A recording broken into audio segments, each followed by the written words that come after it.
And we're back, ladies and gentlemen. Hello, everyone. Um, we are back with another fantastic side tournament.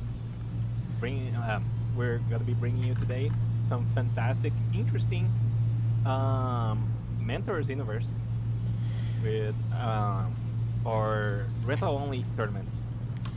Yes, hot off the heels of our last Tenkaichi Budokai, today we're bringing you another cast tournament, but this time with a special flair to it. A special ruling that all our contestants have to follow going into this tournament. Yeah, exactly. So every mentor set, instead of like just making your own builds and cooking up like what you think is optimal for every mentor and stuff like that, people will have to deal with pre-made, pre-selected builds for every character, and there's a lot of characters they can choose from. Of course, there's many mentors in the game, and some of them even got more than one pre-made set. But our contestants will be able to choose 6 characters, and of those 6, they can of course only switch when they lose a round or at the beginning of a new set. But they have no control over the moves that were equipped. They can just only choose what they think is best, and they just go in with those pre-made rental sets.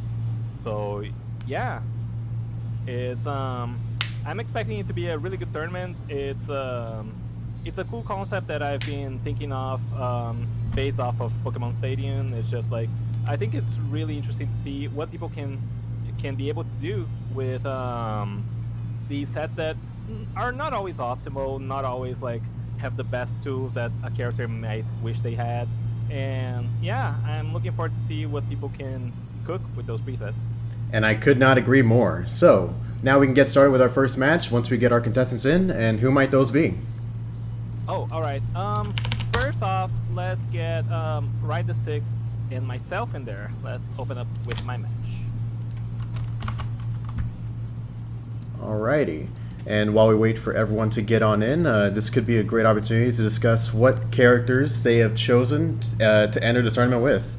They were able to bring up to 6, of course, provided they were able to set each of the mentors accordingly. Yeah. Though don't get super hung up on memorizing what everyone's bringing, because there's a lot of characters. Every mentor, every character is every player. Jesus, apologies. Every player is bringing 6 characters, so that's or up to 6 characters. Some people are bringing less. I think Malta was bringing 3, but basically there's a lot to keep track of. So we'll just let ourselves be surprised by the contestants. That sounds perfect to me. So it's Ride the Sixth versus Psyker. Both contestants are joining, and yeah, let's get this match started. Each of the pre-made sets prepared for this tournament were lovingly concocted by our tournament staff, with the goal of hoping to perhaps balance or equalize the general strength level of each of the mentors in the game, particularly those that have incredible normals and incredible toolkits going up against characters, that have varying amounts of each of those. But pretty soon we'll be able to get into this first match and see how this goes into it.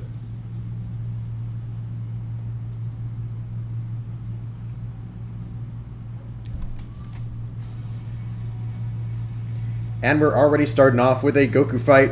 Rise entering with a Super Saiyan God Goku. Psyker going in with his GT Goku. Could be interesting to see. Each of the mentor builds that are made for this tournament tend to follow a particular, I would say, theme.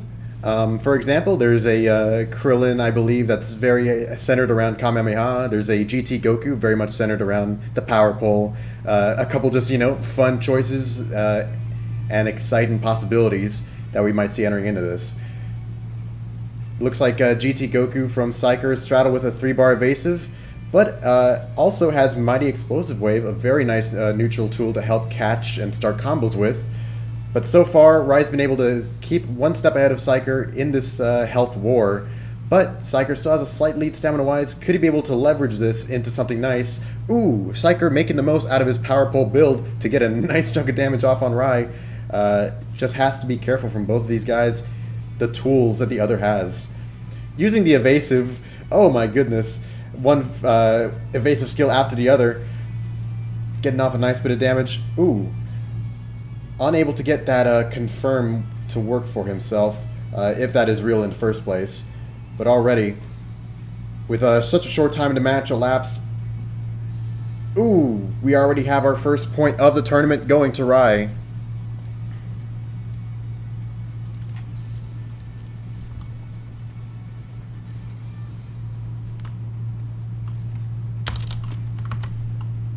Just like with our tournaments in the past, I believe the contestants have the freedom to switch up their presets if they are so able.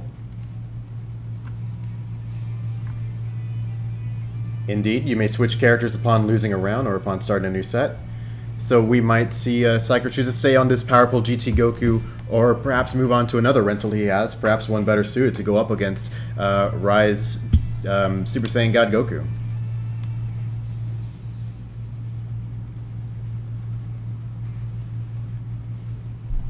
Psyker moving on to Mentor Zarbon. And Rai interestingly chooses to switch to a character. I might have to double check with Psyker on the rule regarding that. But in any case, it looks like the players are choosing to start off and play the match earnestly regardless.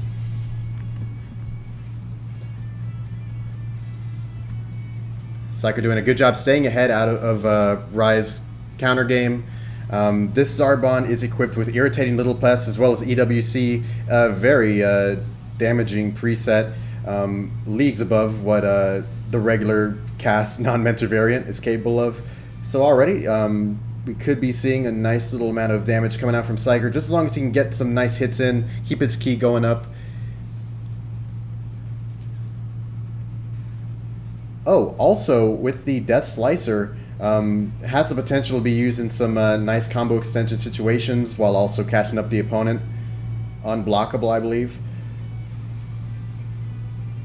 But Rai is keeping constantly shuffling through in order to avoid getting hit by that high damaging super. Ooh, ki stunning him out of the EWC. Oh my goodness, a nice interaction of the supers there. That kind of means a bit of a trade from both contestants. Repeated Irritating Little Pests Energy Wave combo is allowing Psyker to slightly eke out a health lead in the situation, as well as Backflip, an amazing tool that many mentors have that allows them to keep one step ahead in the neutral game, or at least to not lose any footing. Psyker showing a nice amount of restraint against Rai's counter move there, choosing to wait it out, knowing that it can be activated just by any sort of hit, it seems.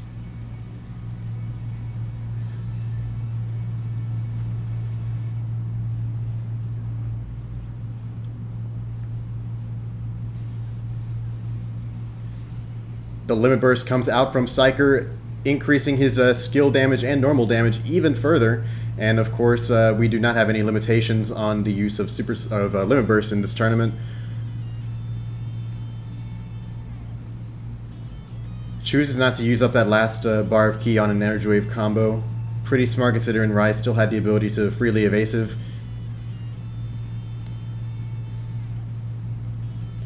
Ooh, possibly anticipating a type of follow-up there.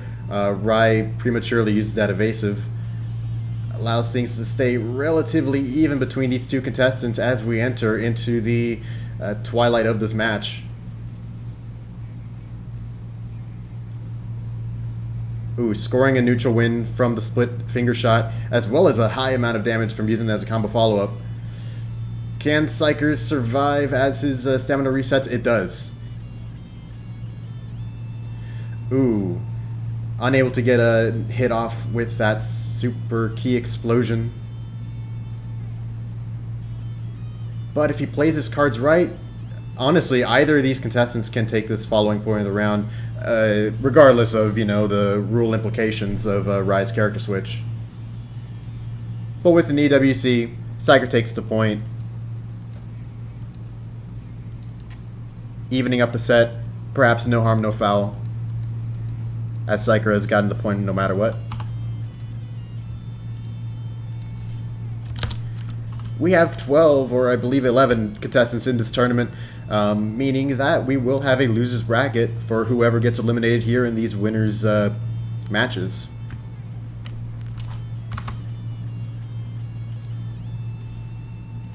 Possibly Psyker's messaging right now to inform him of the rule situation. Yeah, I mean, I won, so it doesn't matter. But yeah, you are not allowed to change your characters after winning.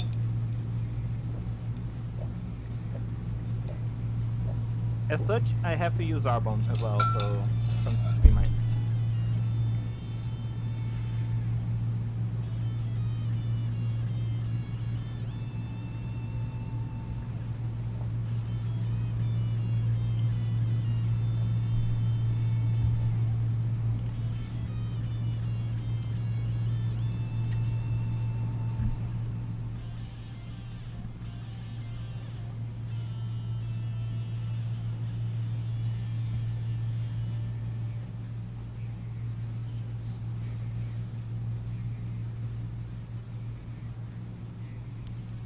But soon enough, match point approaches.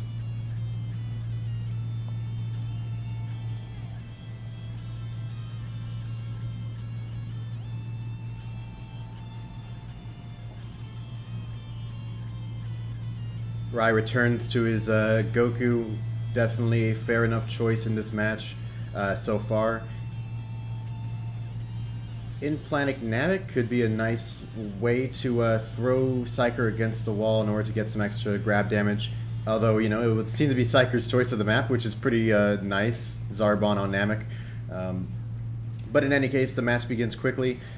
By now, Rai is pretty well aware that he has to be wary of Psyker's high damage energy wave combo, Death Slicer, just his regular supers that just provide a tremendous amount of damage just off the bat. We seem to be experiencing a little bit of desync there, but it seems like a clash is enough to bring things back to normal. Hopefully it wasn't odd looking to the contestants as they were fighting.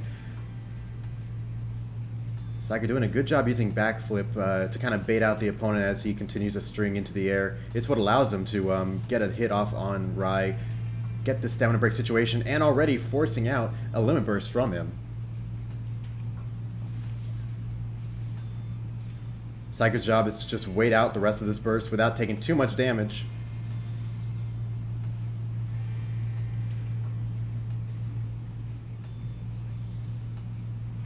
And it seems like he's able to do so at the cost of going through a little bit of a low stamina moment.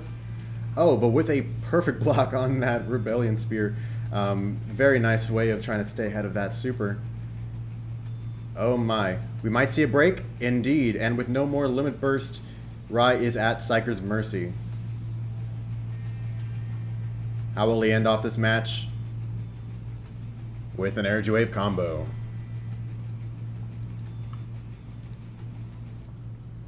Psyker advances to winners round 2, while Rai will have the chance to fight on into loser's bracket.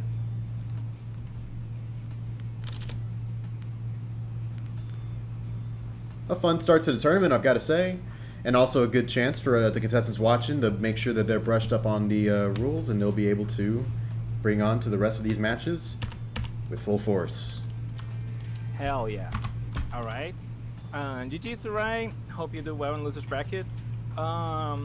Maybe do a speed test because that was a little laggy even between Brazilians, so I'm a little worried about that. But all in all, fantastic match and best of luck in losers.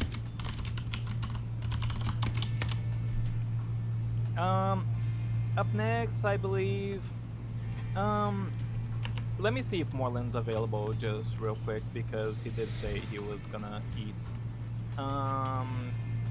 Moreland, are you around for your? Also, people were saying I was a little quiet. Yeah, I tried turning down my microphone. Maybe that's possibly better. Yeah. I mean, let me know if I'm too quiet. I can try. I don't know. I'll see if I can boost myself up on Discord. Maybe that's a possibility. Let's see.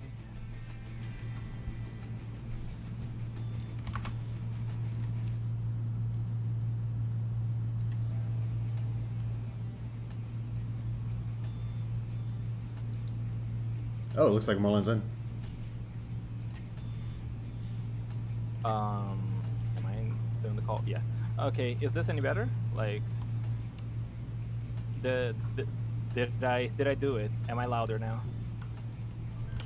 Bro, the settings save. Let me see. What's the video? No, they did not. Yeah, I don't know what could be done about this. It might be like my mic or some shit like that. Was I quiet in the Discord call as well, Felix? Originally, like when I was in server? No. Then I have no idea what it could do. Same here.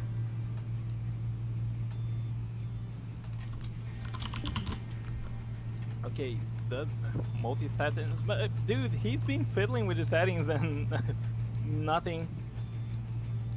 Oh, brother. I guess up next we do Barlos and Paradoxon. I believe they're both here. Oh, what? Oh, DPT. Oh, Marlon. I was totally not looking at the stream, so I was shocked to see combat starting. All right, Marlon TP, Raditz versus TN. Really good mentors here. T-Pose was really high on this mentor Raditz when he first saw the announcement, so I'm really glad he's getting some representation here. Indeed, but it looks like we're already experiencing a health burst coming out from Moreland already, as well as a significant health deficit. Will we see an early end to this first point of the round? Oh, you don't want to light break him. He's a tech type. And now Moreland has a full stamina reset. Oh, very zesty solar flare attempt there. Not literally sure what he was hoping to accomplish, but ooh, a little bit of a grab desync. Just a little visual desync there. I believe both players are fine on their end. Oh, the genocide shell. Is he gonna go for the rise to action? No, he just pops down the Bomber DX, and now Moreland's in really deep trouble right now. No burst, no resources to work with, no HP. Oh, but good job dodging the grab. If there's one thing to be said about Moreland is that he's been steadily improving over these tournaments that he has been joining. So yeah, very nice attempts here to dodge the grab to win neutral. Oh, but the burst dash will seal the deal. T-Pose takes round one.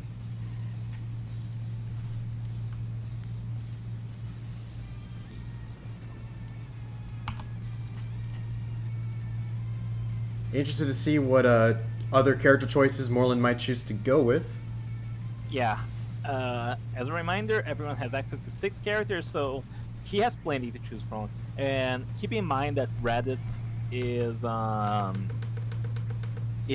T-Pose's pick. Like, he's not going to be changing from that. Let's see what he's going to be picking, like, keeping that in mind. Moreland has Bojack, Super Saiyan 4 Goku, Gogeta, Nappa, as well as Zarbon, besides that TN pick. So, lots of characters. We really don't know what's going to come out next.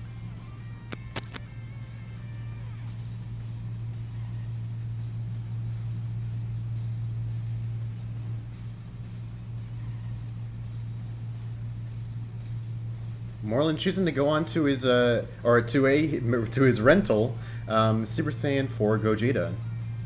Ooh, Super Saiyan 4 Gogeta is a really interesting one. I was sparring earlier with Dandadango while he was using that character, and let me tell you, he just shits out damage like crazy. I could imagine. He looks like he has the Gallic Gun Super Soul, right? Yeah, Gallic Gun Super Soul. He also gets Finish Breaker. I believe he's either on a Ki type or a Ki Blast Super type. Indeed, Ki Blast Super Type C. Yeah, so it's really nasty. You do not want to get hit by those Gallic Guns. It seems like Moreland's trying to grab follow-up, but a little bit, like, Gallic Gun is just a little bit slow to do that, I believe. Ooh, but that was a... I believe that's a finishable break. Bro, but Bomber DX don't work like that. You can't knock back into it. And well-timed burst there for Moreland. Oh, and gets caught! Oh my god, that got so much damage. Full Holy charge shit. as well. Even T-Pose has to show Oh. respect for that. Yeah, I just flew into that dude. Oh, brother. This could be the situation that Moreland wants in order to earn back this win. I love the super backflip on Raditz. Absolutely, looks like a Sonic the Hedgehog character. I know. He just has to be careful now, with little stamina to his name and broken. Oh. Yowza. Yeah, he was caught lacking the stamina, unfortunately. So, yeah, that's a loop into Bombardier X. That's all she wrote. But good plays there by Moreland, and you gotta love seeing that burst Yalakan into full charge, just tearing off Kipo's health. Best of luck to Moreland in losers bracket.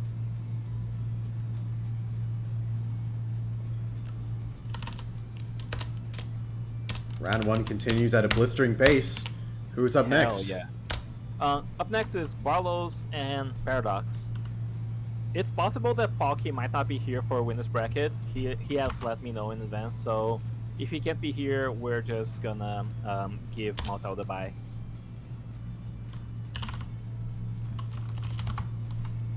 Okie dokie.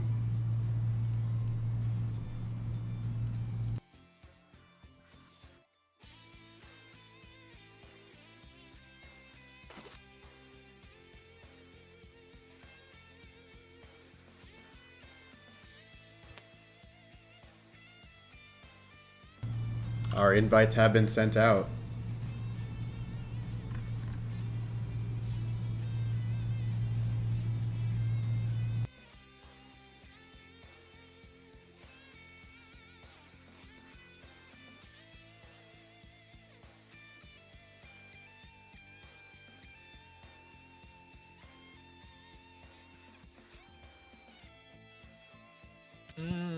Barlow said the fix is still not done. If you can delay the match, he's been having some controller issues for context.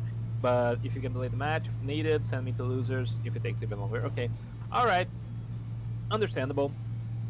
So let's move on with Palki is not here, so Maltao advances. Let's do Felix versus Maltao. All right then. Yeah. Already, these two contestants going right back at it in this tournament. Wow. Yeah, I'm very excited to see the rematch between these two on much worse characters, arguably, but, well, who knows?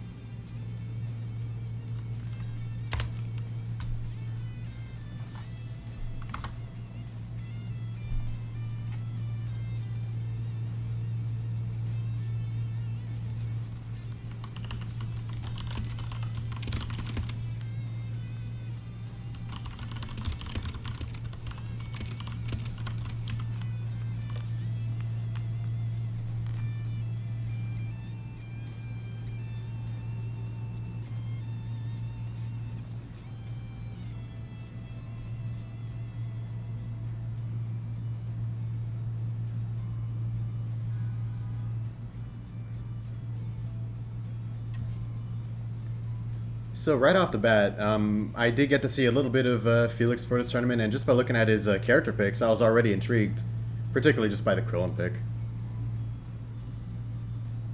Felix has gone on record saying that he believes his choices are straight up the best for the tournament. He did not choose any for the fun factor, just like what he thinks will bring him the most chance of success. So the Krillin there seems to be a really good stat in Felix's regard.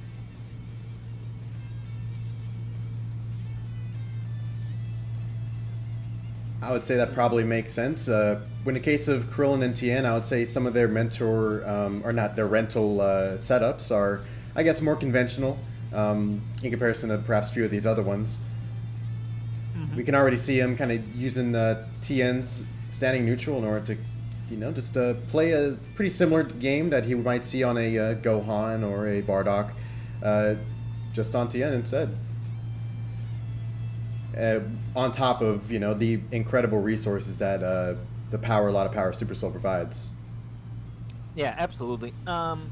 It's very important to keep in mind that the way this tournament was set up, so that worse characters have a chance to shine in the sun compared to better characters, and you're not just choosing like, oh, Goku, any Goku set's gonna straight up be better than anything like Tien could get. Um, we have basically elaborated sets that are mostly balanced, so that characters like Tien, characters like Krillin, characters like Zarbon specifically, got much more meta quote unquote sets than someone like Fat Boo might have. So this is really a clash of like good characters with worse supers and a worse character with very good supers. Throughout this match, we've seen Felix try to catch in neutral with that tri-beam, as well as, just being very wise about his P-block, especially against the reverse burst dash we saw from Mountao earlier. Yeah. He was being... I'm not gonna lie. In practice, Felix was being really annoying with those neutral tri-beams. It was hard to dodge. I'll be the first to admit it. So I bet he's just trying to get those cheeky tri-beams to deal a fat amount of damage on Mountao, but Mountao has been pretty apt at dodging them. Unfortunately, not enough, as he will go down in round 1.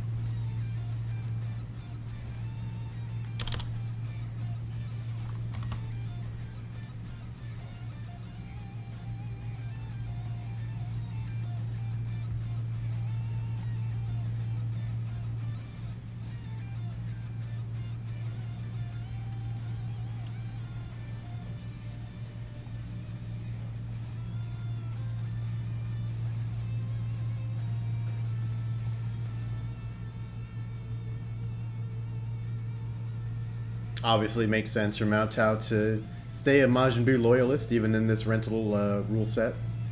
Yeah.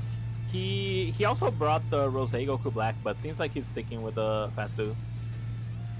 I definitely think his Fat Buu is really good, despite the set. He has, like, in practice, he was doing really well with it as well. So definitely a comfort pick for him at the end of the day. And that's kind of like the purpose of a rental tournament, right? You also want to see people play their comfort picks, but with an uncomfortable moveset, or uncomfortable picks with a much more traditional moveset. It's really interesting to see the dynamic, and I'm really liking this Fat Buu play from Mountao so far. I really like that burst dash in order to get ahead of that tri-beam. It's kind of strange, but there is a nice window where it's very punishable that he was able to take advantage of there. That self break is gonna be harshly punished. Maybe he can survive this, but it's not looking too good for your boy. Yeah. Unfortunately, charge tri-beam will seal the deal. Felix takes the set. Felix advances to inner semifinals.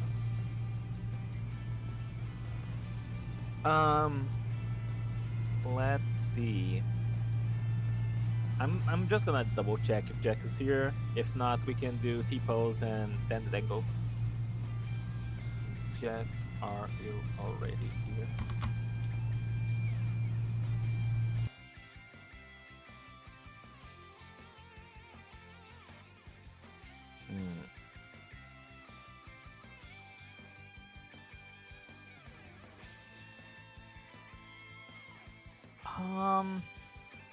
Well, no response. So guess we're doing T-pose and then go. Let's get them both in here.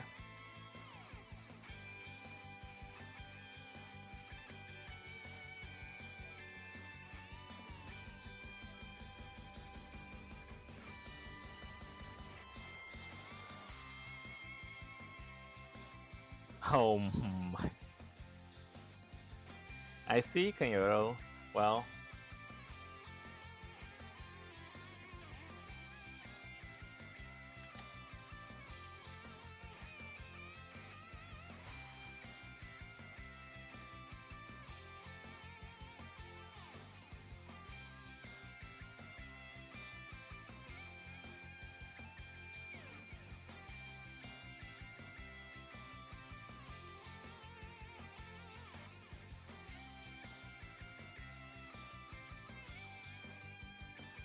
Alright, contestants are in here. They may begin whenever.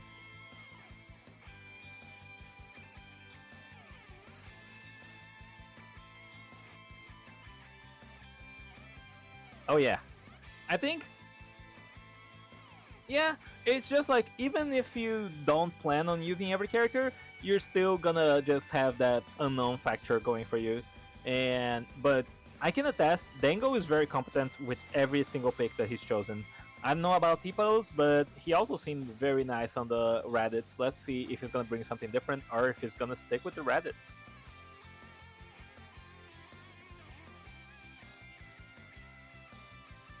I think so too, Jordo.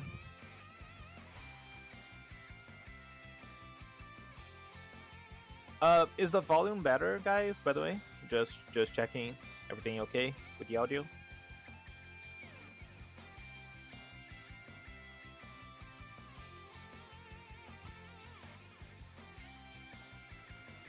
Holy shit.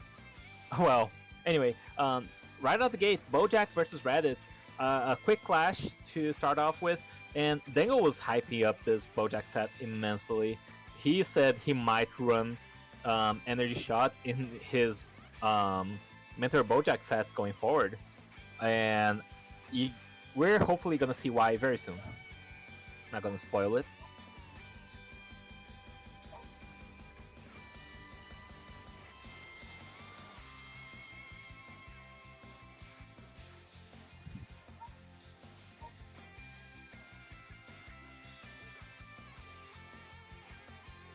Yeah, absolutely, and that's always a choice you gotta make, right? The combos always putting you in juggle, stuff like that. Really nice stuff to get some stamina back. And there goes the energy shot into the reverse launcher. Into, oh, he's not gonna extend it, but you can just keep looping those two supers, and it's kind of crazy. It's really good damage, and we can already see that from T-Pose's health bar.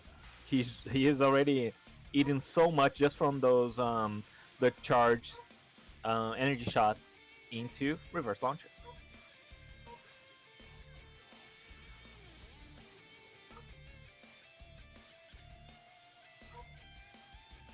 Oh my god. He's feinting the trap shooters as well. Very nicely done.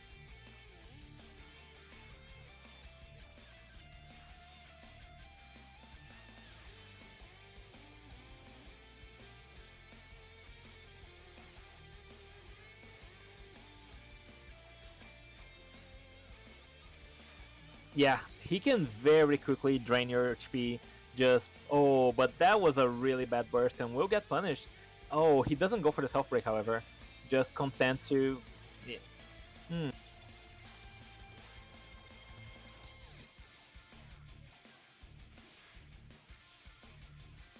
I'm curious which preset is T-Pose running. Raditz A. Let's see what Raditz A looks like, because I believe Raditz has access to a very interesting Super Soul on one of these. Yeah, he's going with a technical type with Please You Gotta Believe Me. So if he gets Stamina Broken, it's definitely not the end of the match.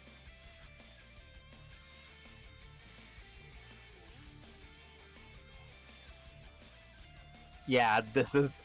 Dango doesn't even need to break him, yeah. An energy shot will seal the deal. Dango wins game 1.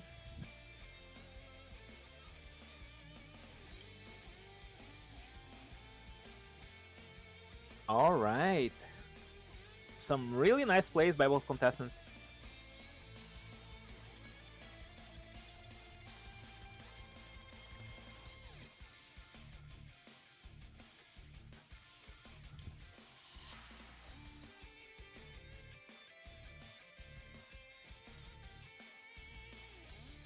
Yeah.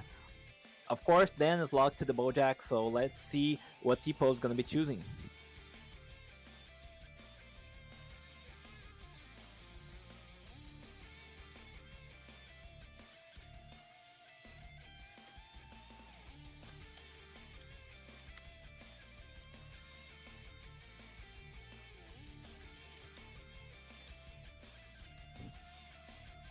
Let's go. Rose Goku Black versus Bojack. this is an interesting matchup just for the fact that these guys, they might be on the more disappointing end of the mentors, as they didn't get a whole lot of stuff from anyone really. Um, it was actually quite challenging to make creative mentor sets for them, but people seem fond of both the Bojack and the Rose Goku sets. So I'm excited to see what T-Pose is cooking with this Rose Goku, and he's already doing very well for himself in the neutral.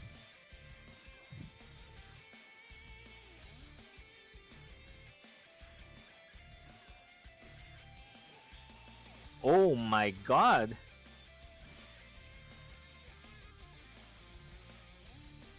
Is ours line? Is that an option? I'm gonna go check.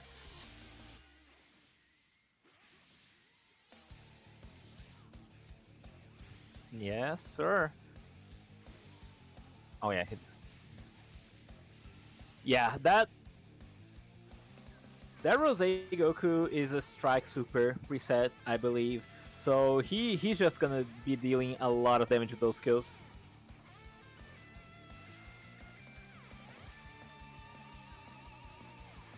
Oh my god, T-Pose just has a great grip on Rose Goku's neutral. He's just moving on Dango right now, quite frankly. Winning neutral time and time again, and just not being caught himself, just taking advantage of the block stun there to sidestep and into a combo and a grab. His grab is a combo starter, I believe. Oh, if you're fast enough. Oh, gets grabbed out of the instant transmission, but Dango needs a miracle right now if he's to bring back this match.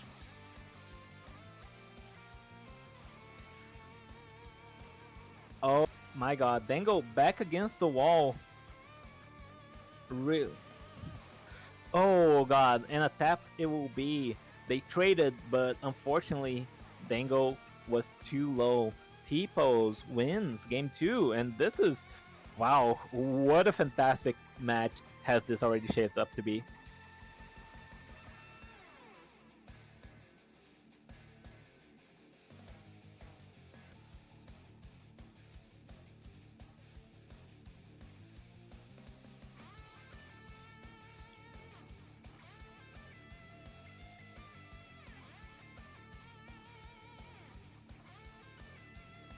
Yeah, no, he has great options. Let's see what the Rose Goku Black is running. He's on super front jump, a 2-bar evasive, so maybe you're not considering something that is leaning purely on the super aspect, but it's still not out of question. Super front jump is not best 2-bar evasive, but it's still fairly solid. Let's see what Dango is bringing up next.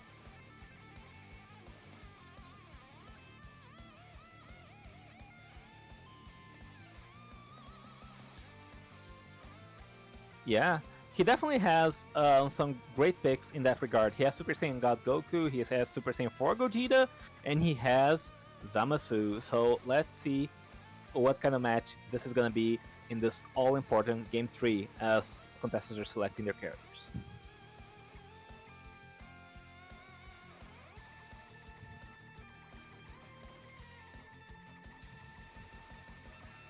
What is Instant Rise, Dango? He's meant to have super front jump. Did he have instant rise?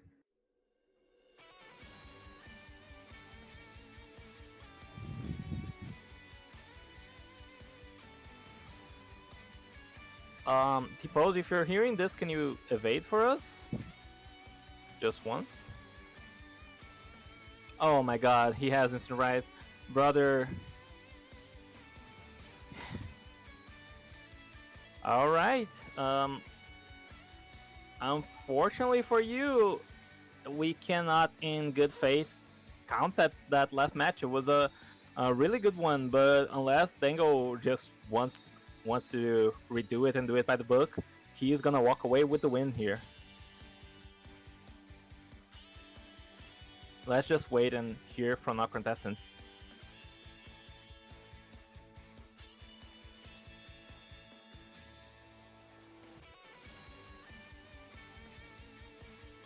It's very important for contestants to watch out and equip the stuff that are on their mentors. Alright, fine. Okay, So just kill him very quickly and let's run. Your controller disconnected. Jeez. Okay, so just kill each other and let's yeah, T-pose leaves the lobby, equips the correct evasive, and we redo game 2.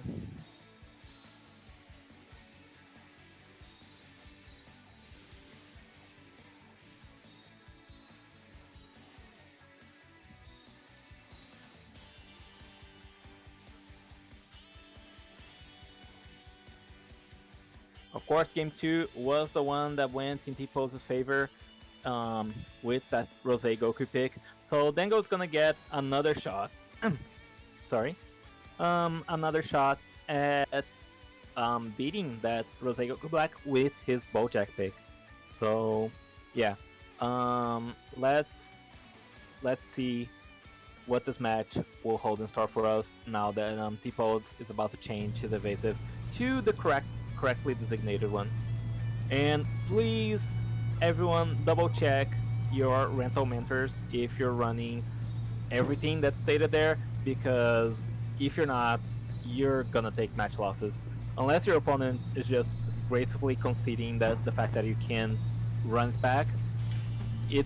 By default it's a match loss, so don't rely on the kindness of your opponent. Make sure you have everything correctly.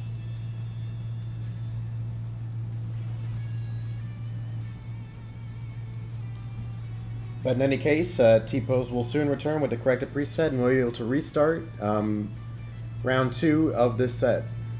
Yeah.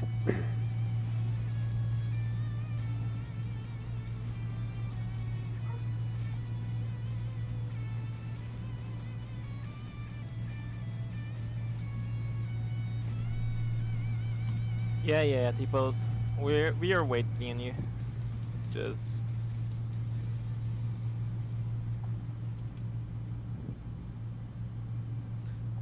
Just do it as quickly as possible. So, how are you finding the matches so far, Multi?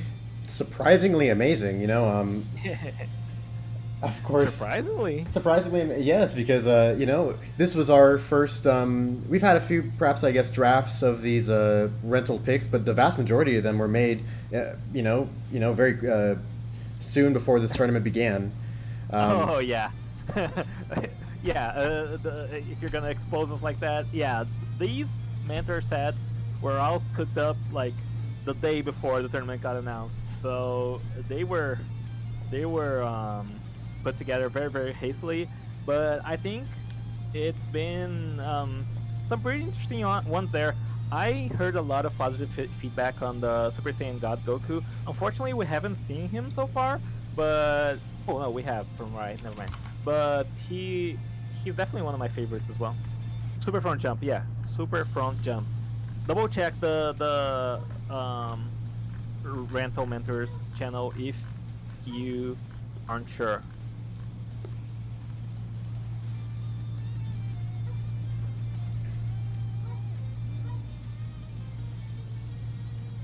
Mentors.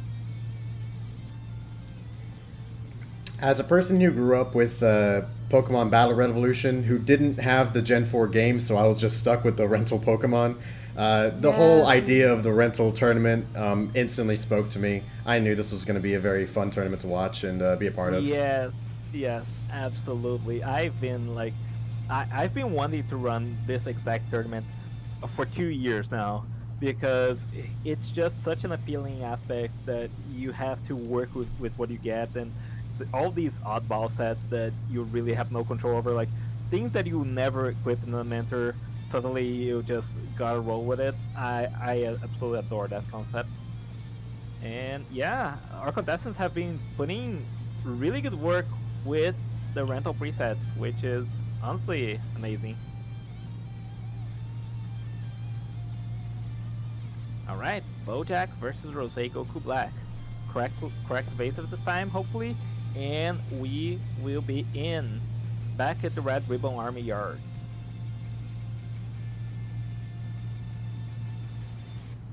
I believe both of these mentors are running super front jumps, so not distinct disadvantage or advantage, at least on the evasive front. Absolutely. Um, Both are running 2-bar evasives, yeah, and super front jump is, again, not the best, but not the worst by a long shot. Definitely is going to be helpful against these mentors who have such hard hitting super attacks.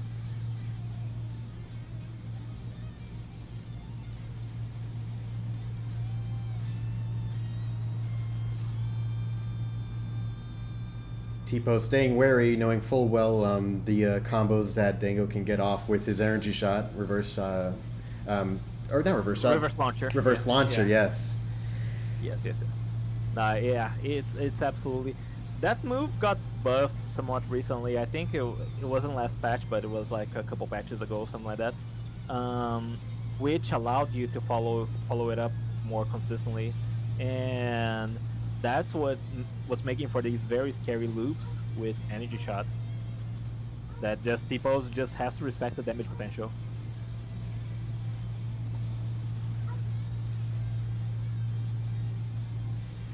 Tipo staying on the offensive despite his lowering stamina, but he seems to be making the most out of it, getting a nice damage combo off on Dango, including a loop. Yeah, no, he still is working really well with that Rose Goku neutral, but Dango is showing renewed. Oh my god, that was a little too far away, unfortunately, for that confirmed to work. But yeah, Dango just showing some uh, just fantastic play right now, completely flipping the expectations when you look at how this match originally went, especially since like, yeah, instant rise was there, but I don't think it was the deciding factor. He's just playing neutral that much better against T-Pose's Rose. I guess a consequence of redoing this match means that Dango gets to show off an adaptation to playing against T-Pose's Rosku, possibly a contributing factor to why he was agreeing to, do this match in the first place.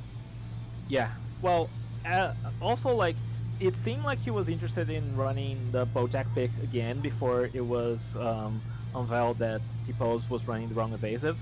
So it seems like he's very confident in this matchup, that he can just adapt to what T-Pose is doing. That being said, T-Pose is slowly turning the tables now on Dango, and it could very genuinely be anyone's game right now. Will we see him break? Gets punished on the banish. Yeah, Limit Burst comes out. Let's see if Dango's able to capitalize on it, or if he's gonna get capitalized upon. Oh, and the with back the hit. back hit. Oh no, brother. There's the break. Dango. All right. But the future refused to change. T-Pose wins games 2. Evening up the set once more. Hell yeah. All right. The final and all-important game 3. Let's get this started.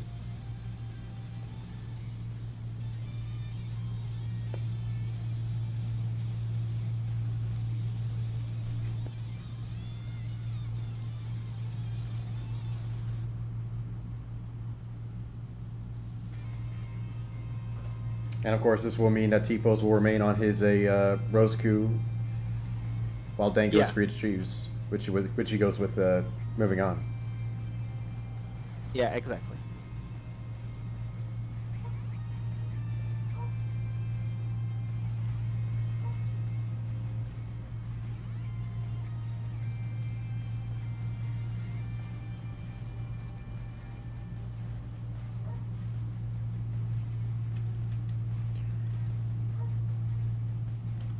Such a fantastic track. Oh my gosh.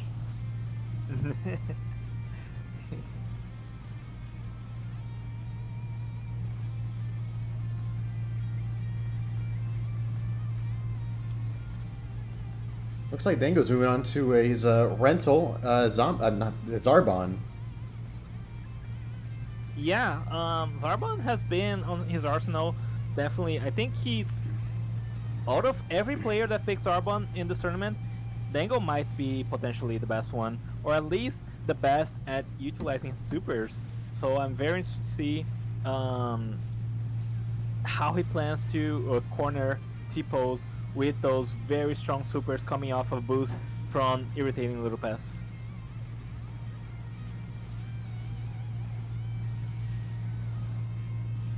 So far, it seems to be pretty well.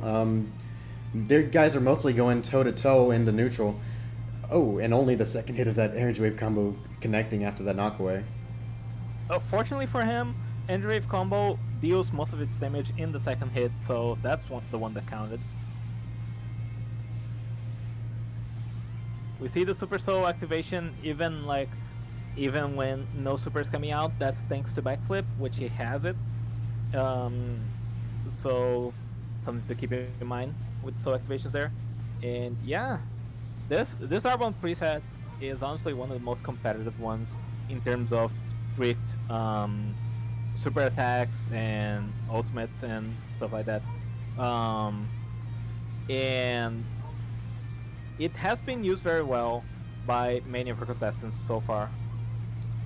T-Pose continually whittling down Dango's stamina here. Yeah.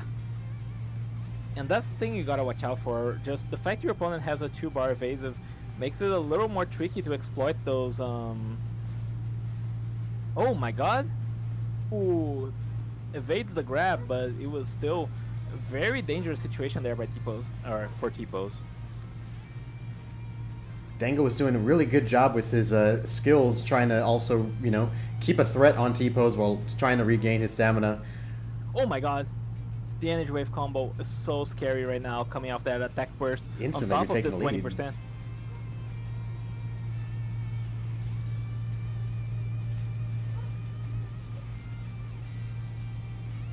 The momentum of this match has changed incredibly. Oh my god. Dango is one grab away from a victory here. Or even a dashing heavy, perhaps. Oh, not enough for a dashing heavy, but now surely a dashing heavy will do the deal. And he has backflip, so he can just toss out those dashing heavies with backflip. It's very nice. Possibly Content to just eat some of the damage there, because yeah, he had the health lead and was just trying to not be down on stamina. Punishes the attempt, and then the Dango will win game 3, where he'll face Felix and advances to face on Felix in winner semifinals. very eventful Right. set. Absolutely. Yeah, that was a fantastic set. I really enjoyed watching that one. All right, up next is myself and Jack. So I am joining the room in just a little moment. Okay. Huh? Did my game crash? Oh no, bros. Okay, my game crashed. I'll be there in just a little while longer. I'm gonna pretend I didn't hear that. Dude, I had my game open. I went to select my CAC and my game crashed. Come on.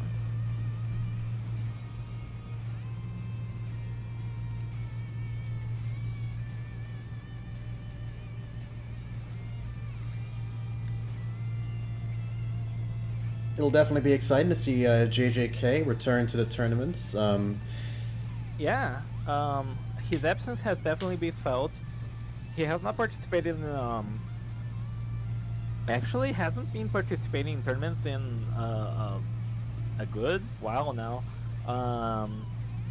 He's definitely still a fantastic player and a very competent one at that, and I'm very excited to see his performance throughout this tournament. He's picking some banger characters as well. Let's see. He's gonna be bringing today. Oh, he's in number 2. He's gonna be bringing Pan, Future Gohan, Videl, Zarbon, Hercule, and Bojack. So let's see, like, what he has in store for us with those picks. I think he's shown a really mean Pan in practice, as well as, of course, Zarbon, Hercule, and his signature Bojack. Like, he's so good with that Bojack. I cannot understate that.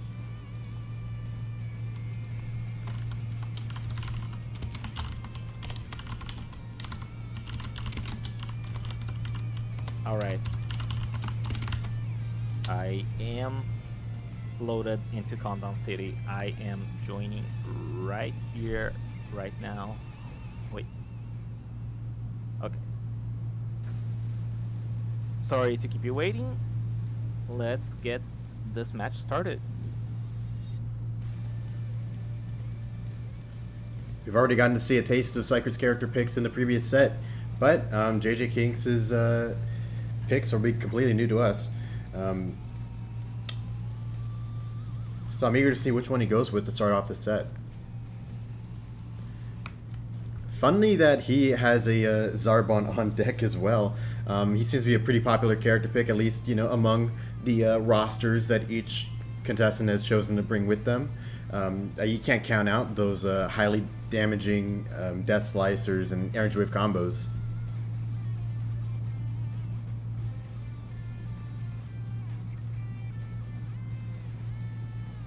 Alright, Jack going on to the Bojack himself, up against Psyker's GT Goku. And more precisely, his the rental Power Pole Pro themed GT Goku set. Already, this match is going to be quite a test to see, how well Psyker's going to be able to adapt to the highly exceptional combo extension possibilities that Bojack offers that we got to see in the previous set. Ooh, got to get a bit of a beneficial trade there with the use of Mighty Explosive Wave. Psyker hoped to get a little bit of guaranteed damage off with the grab to end that, but, at least he managed to force some stamina usage from Jack. The energy shot comes out. It's a pretty strong game of trading, health shots at each other while trying to maintain their stamina as well as possible.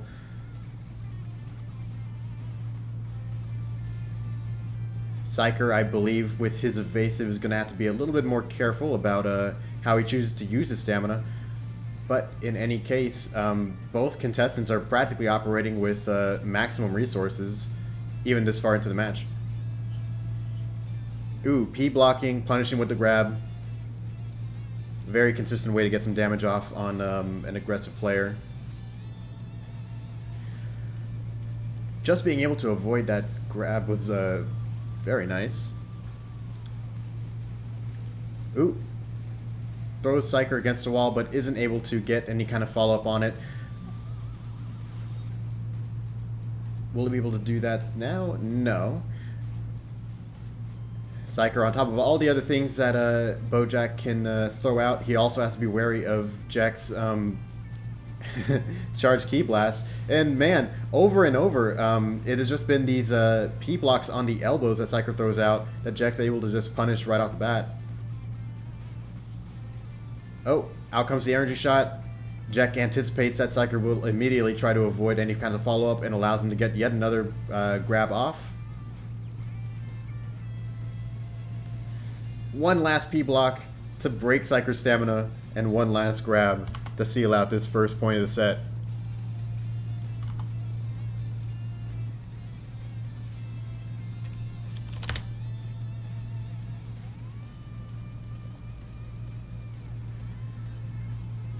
Now Psyker's going to be able to switch off to a different character, which I'm sure he's going to be very thankful for. Perhaps I fully anticipate he'll probably go for a character that'll have either a less predictable dashing neutral or perhaps one that doesn't rely on the elbows as much.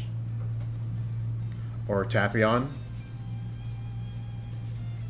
I wonder if he just knew that, no one else would want to play Tapion, so he decided to put that on his roster regardless.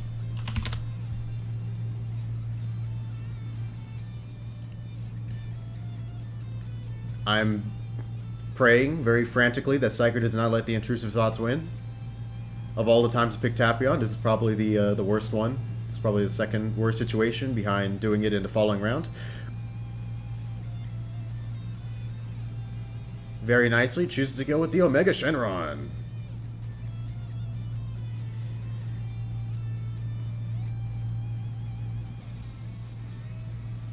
Jack too busy watching the Twitch chat to avoid getting that first hit off.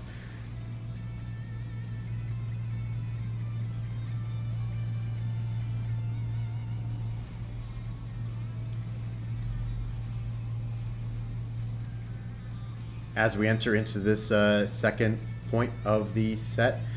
Both contestants are trying to get a feel for what the new character pick that Psyker's bringing will offer him. Ooh, the ice field freezes JJK, but isn't quite enough for him to back away and set up the very high damaging Breaker DX or Bomber DX to follow up with. That would have been devastating. Ooh, with the Psycho Barrier getting 3 hits off, a nice amount of damage coming out from JJK. Now he knows to anticipate the ice field, gets a nice P-block off of that. But his increased aggression has come at a cost. JJK's stamina down halfway, and he has pretty low-key resources, which Psyker is more than happy to prey on. Ooh.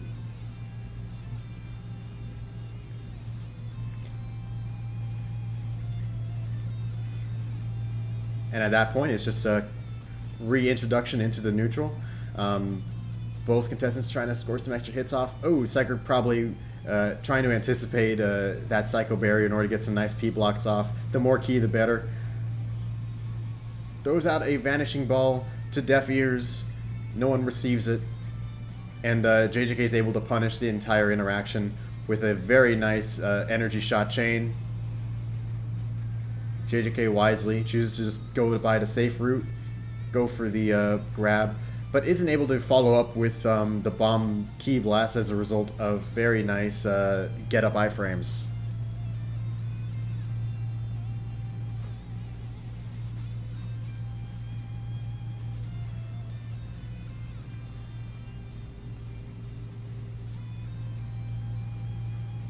Psyker hilariously takes advantage of the lack of protection, I guess, that his Psycho Barrier in that moment was able to give him. But it does not make the ultimate difference. With one more block into a grab, JJ Kinks takes a set. Wow, GG, Jack. Good stuff.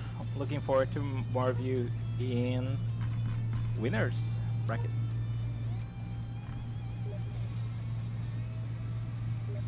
All right, so now hopefully Barlos is ready for his match. And now I'm just helping clarify Jack on the rules on, you know, whether he's able to switch to the new character now that he'll be able to move on to another set. And that answer is he's yes. Definitely able to. Yeah. Awesome. Okay.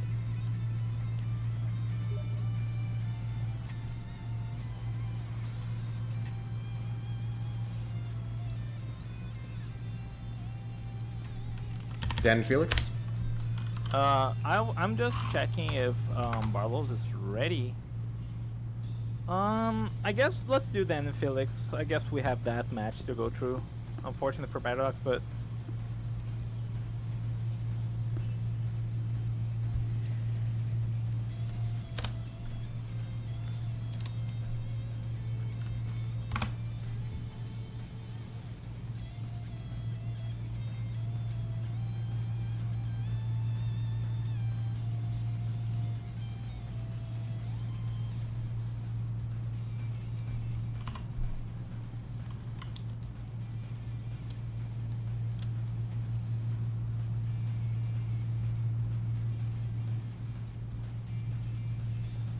The contestants have entered the arena. let's go. Barlos might not be here for winners bracket. I just got done talking to him. So yeah, let's see. Dango versus Felix.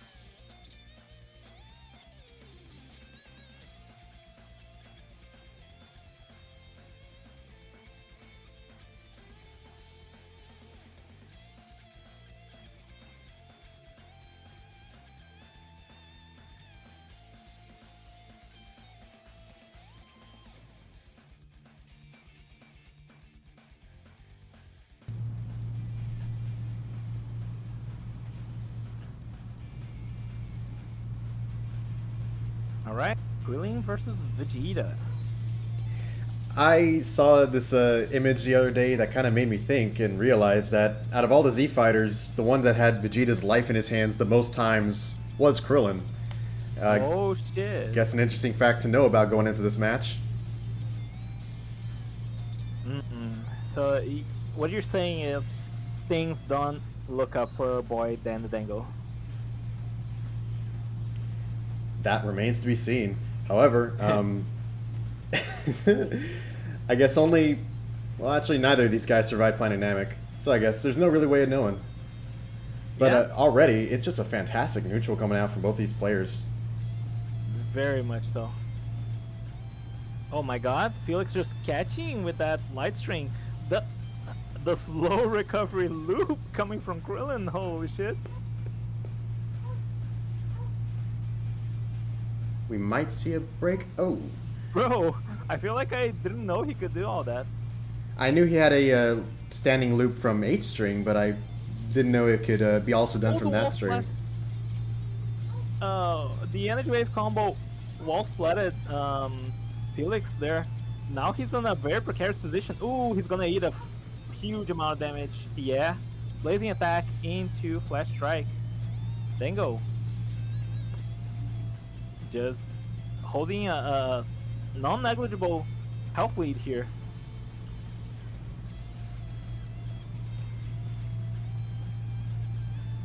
But could be easily lost depending on how Felix handles these next few interactions. Very, very, very true. Oh, Dango's nailing the perfect blocks, however. I like that he's choosing to stay on to the standing strings of Krillin.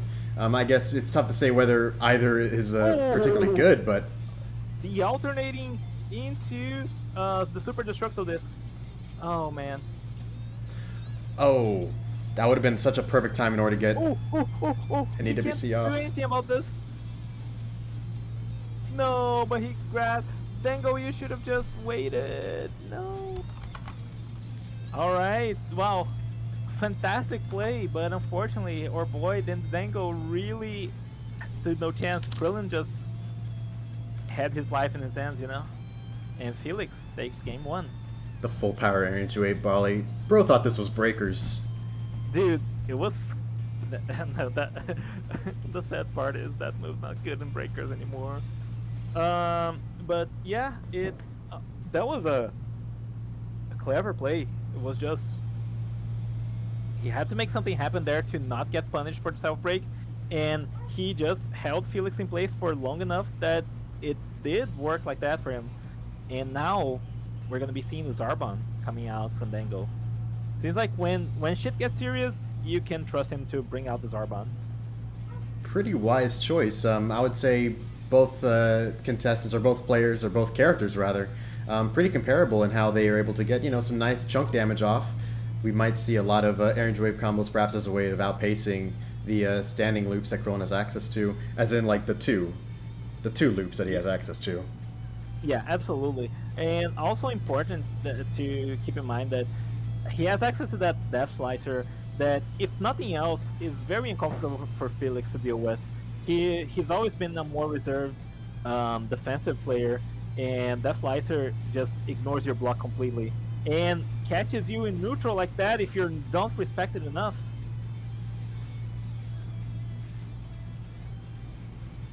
And already we are seeing a pretty significant change in this match, with Felix's stamina being pretty low, but Dango, regardless, choosing to eat a pretty high damage combo off of him.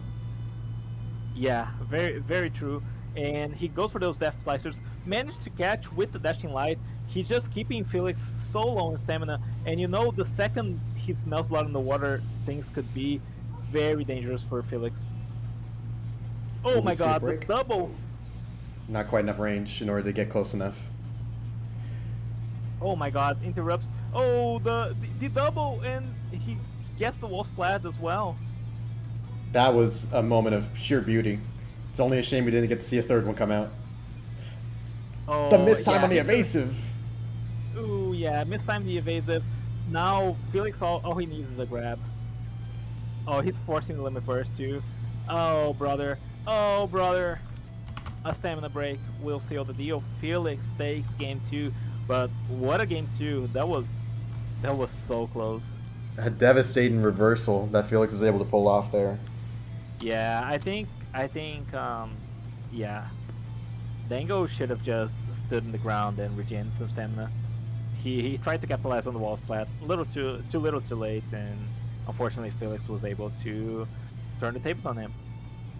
Well, up next is Zeno Mesa versus Paradox. Get Jack out of here.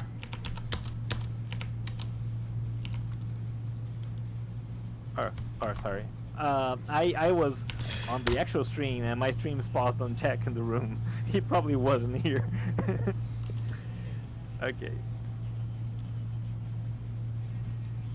Jack just catching strays for my incompetence.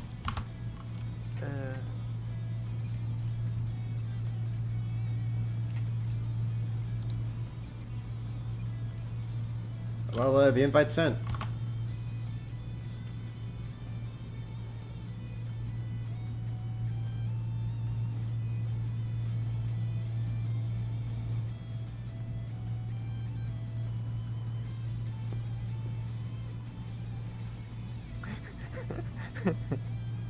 You were caught like that's that's funny, Jack.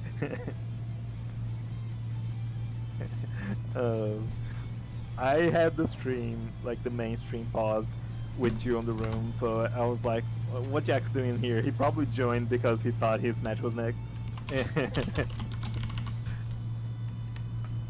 All right, Zeno's in here. Let's get Paradox in here, and let's get this right on the way.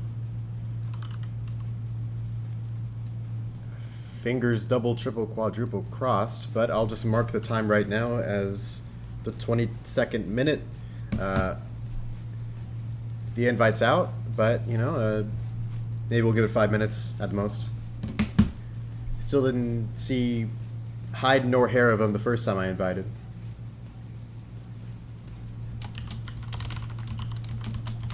Yeah, well, doesn't look like he's around, yeah. Well, we're gonna wait for just a little bit, else we just invite Jack in and have this match going.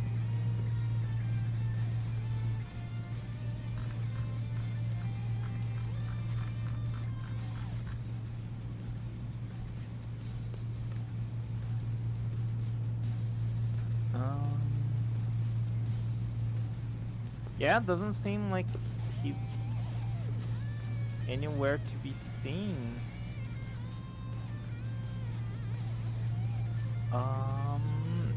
All right, let's get Jack in here.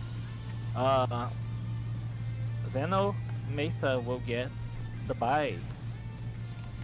All right, and in that case, yep, versus JJK.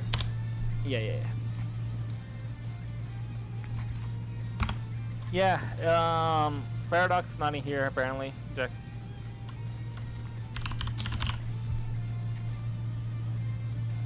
The invite's out.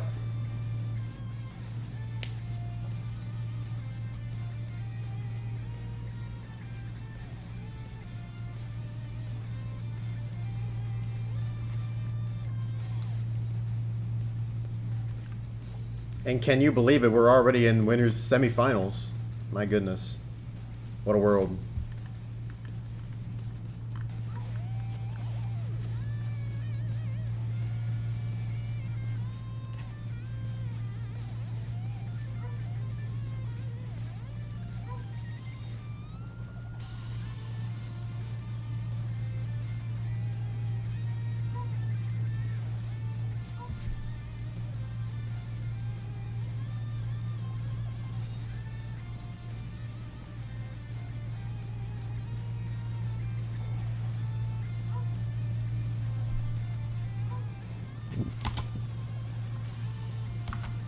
Oh, looks like our contestants are in.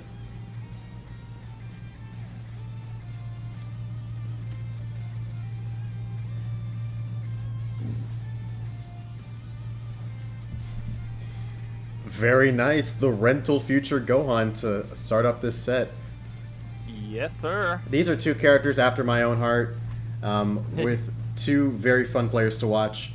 Let's check this out. Yeah. Zeno is going to be bringing the Kamehameha Krillin. So it's the different variant of the Krillin preset. It's Krillin preset B, I believe. Meanwhile, yeah, that's Krillin preset B. And Jack is bringing the future Gohan, which is Endurance Type C. Excuse me. Endurance Type C with over here, you idiot, And of course, Future Super Saiyan, which means he's gonna be regenerating stamina like crazy.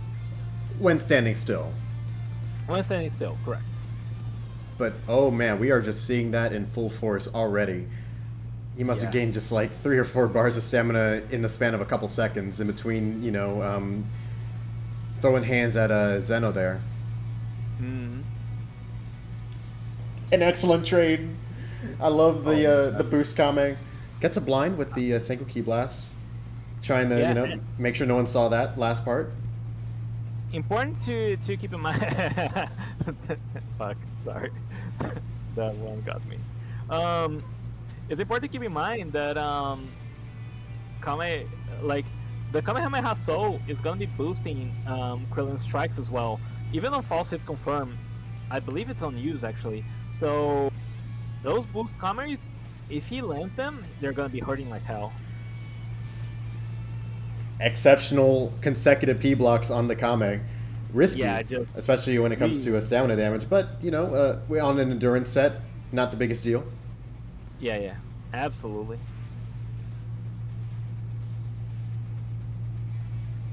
Just good plays all around so far. And now Zeno's really trying to regain some stamina, but Jack is just not allowing it. Very nice perfect block there. Will help him get some respite here in this match, but unfortunately his stamina is already looking terrible right now. Worse for wear. Oh, we'll trade briefly, which will give him opportunity to regain a little bit of stamina, perhaps? No, he goes for the power blitz, gets punished. Oh, Zeno is in a tight spot right now, and getting hit by that energy shot does not make it any better.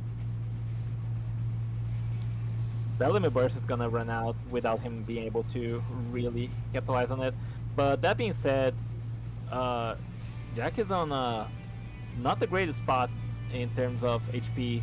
So like a Kamehameha or even a boost Kame could very well turn this match on its head. All he's got to do, all that Zeno's got to do right now is hope that he can get some nice damage off without giving him too much ki to work with. The trade! Oh my god. Oh, please, just a dashing heavy. Yes, a first dash will seal the deal. Zeno takes game 1. An underrated thing was that instant rise that both escaped the Senko Ki Blast and also chased after it. Yeah, it's actually kind of crazy. Wow.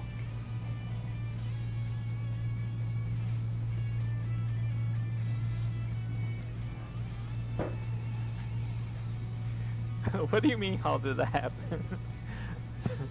Have you not seen the hitbox on that thing? It's crazy.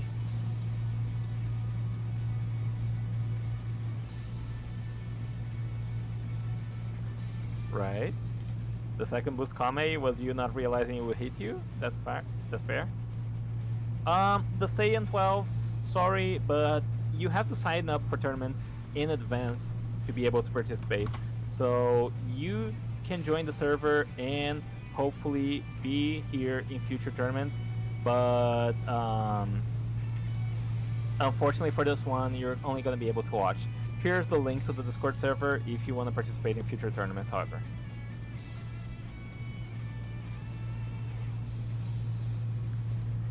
Determined to prove that that last match meant nothing.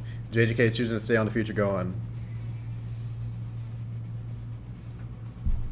Yeah, yeah. Definitely the kind of play I would expect from Jack.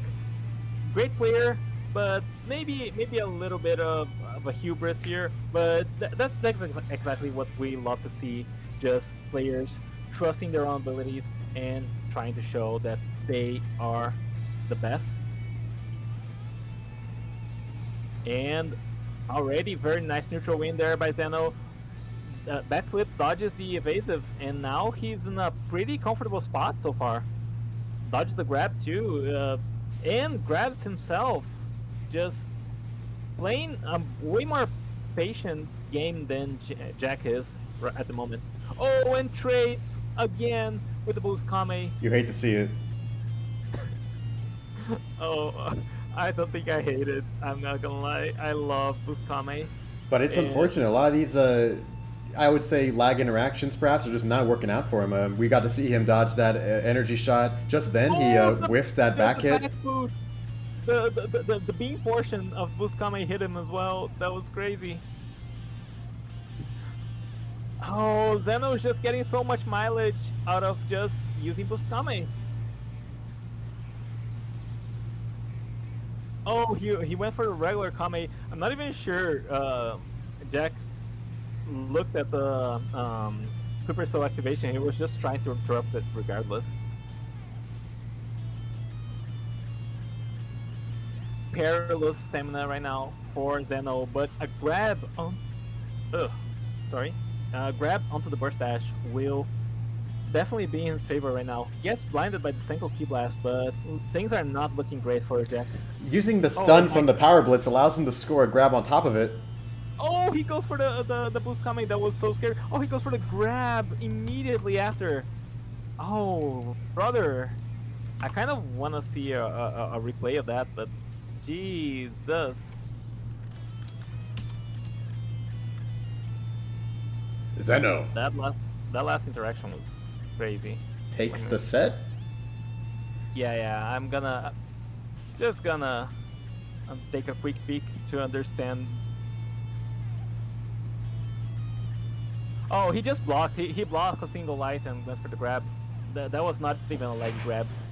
GG's. Zeno takes the game 2-0. All right.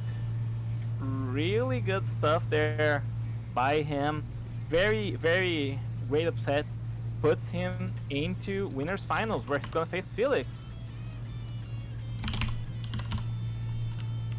Felix is in already, so we can get winners finals started. This is, of course, best of 5, so we're probably gonna be seeing the depth of the characters chosen by these contestants.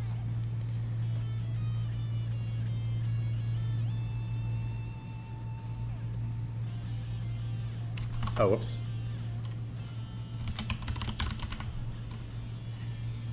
There we go.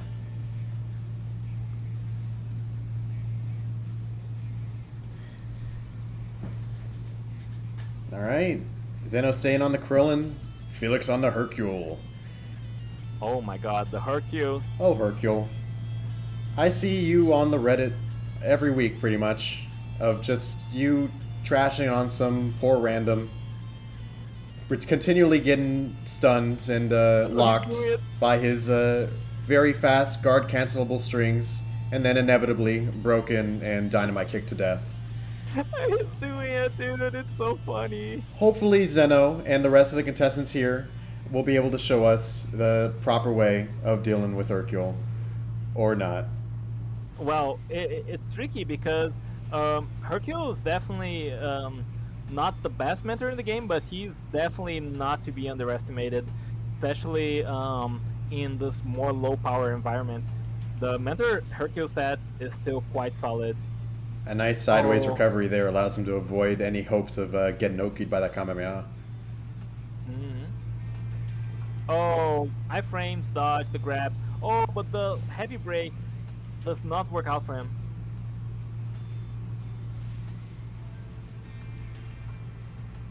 Oh, another grab. Boost Kame?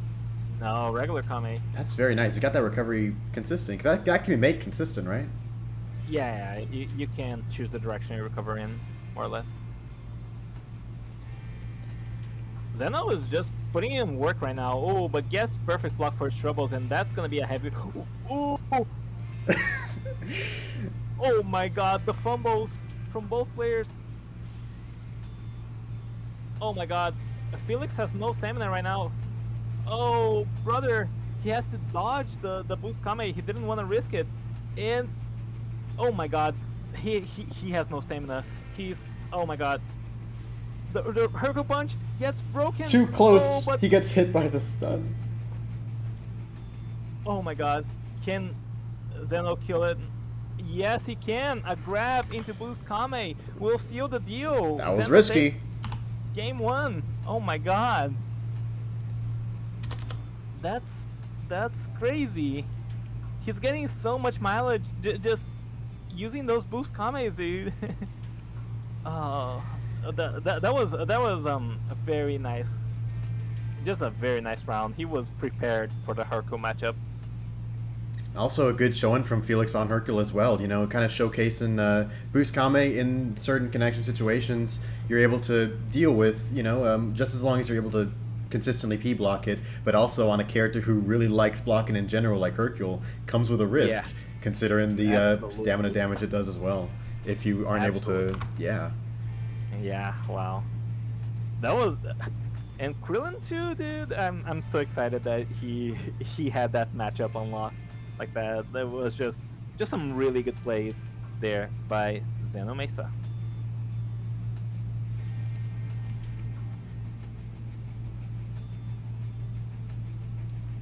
No iconic Krillin Ditto. Instead, Felix is choosing to go onto the Raditz.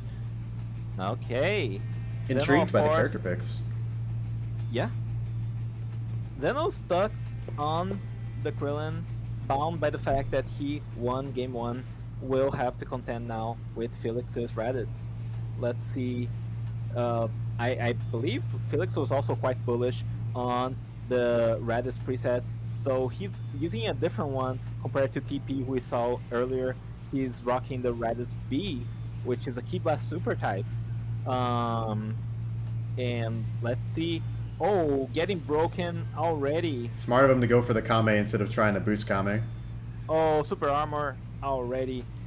He's using the super soul You Cocky Little, which is a Nappa super soul, reduces your damage taken when you reach 50% HP. I'm not entirely too sure on the proper effect, but it does have a armor limit burst, so that's what Felix chooses to go for to get a stamina reset.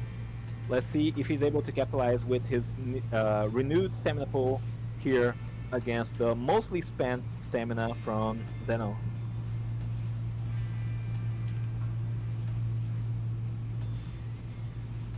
We saw Zeno try to go for a few cheeky supers in the neutral, but they fall on.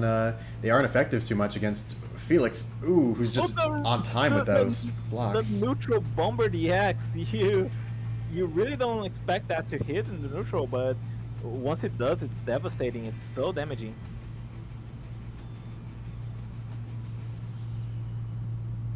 Oh, the Kamehameha limit burst comes out. A little optimistic with the Kamehameha usage there, but oh, and that's gonna hurt. Unless, oh, go for the grab, but slightly out of range.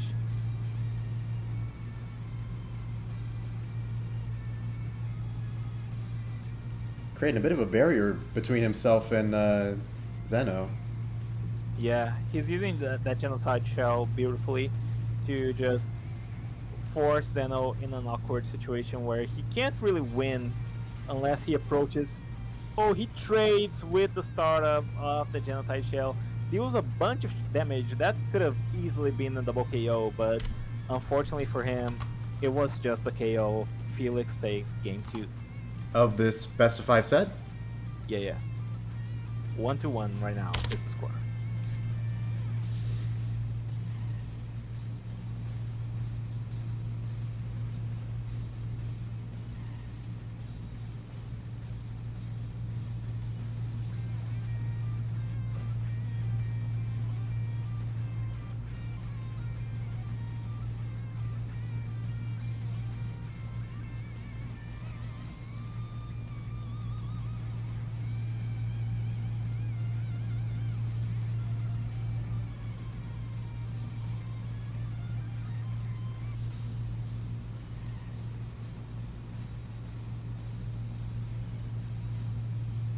Zeno moving on to a rental Mentor Beerus.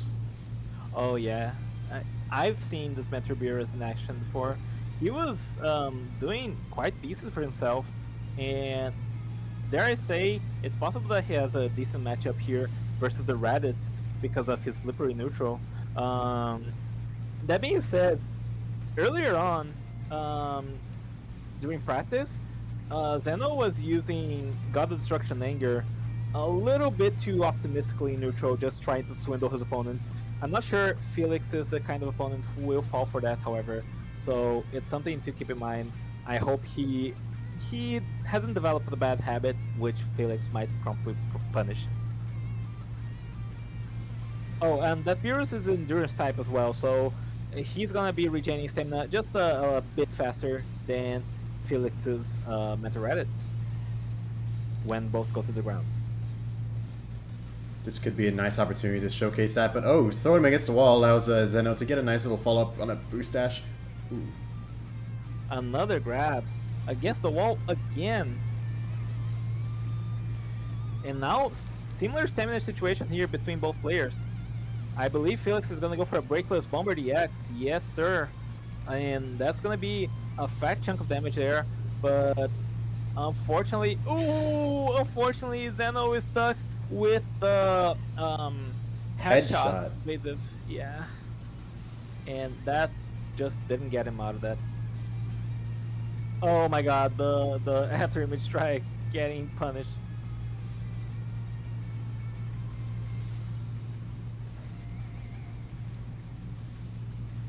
Oh my god. He's able to get a Hail Mary energy shot off, a nice chunk of damage, but unable to really get much mileage out of it than that. Yeah, dodges the Bomber DX, but now Felix is playing with house money here. Very nice grab there by Zeno to avoid the genocide shell, but he really needs to make something happen and gets perfect block for his troubles. Felix takes game 2, match point on the board for him right now. You just can't trust that he'll get hit by those reverse burst dashes. Yeah, and especially Felix, he's just so adept at just perfect blocking or avoiding the damage from those reverse burst dashes. It's definitely a Hail Mary to go for that.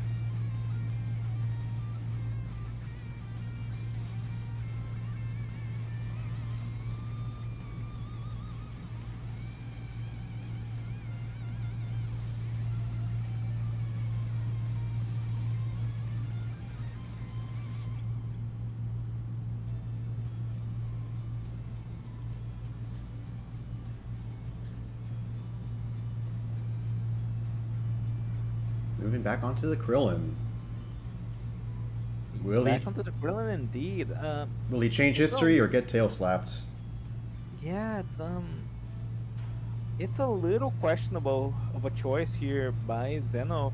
He's I mean, he has some good mentors in store beyond the Krillin, beyond the Beerus, but it seems like he's just confident he could have played it better in the match he lost against Felix's Reddits. It remains to be seen, but it's also important to keep in mind that should he win this, Felix gets the opportunity to counter this Krillin yet again. Unfortunately, just a bad situation to use the boost Kame in. And with the back hit, he's able to get some extra damage off too, and already forcing the Kamehameha burst. One break here would seal it. It's over, yeah. I knew Felix wasn't dropping that break, and yes, indeed.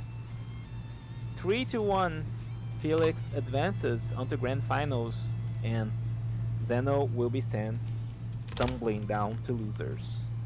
That was a really good match between these two players. Hoping to see more of Zeno in losers finals, and possibly he'll get the chance to rematch Felix. We'll see. But in the meantime, loser bracket begins. Indeed. Up next we have myself and Morlan, so let's get both of us in here.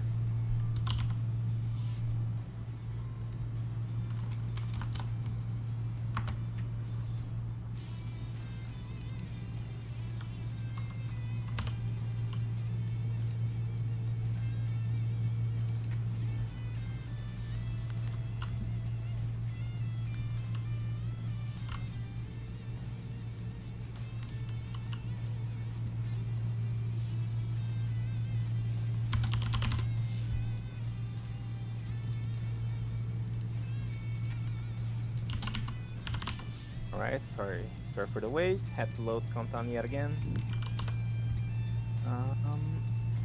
I am joining in.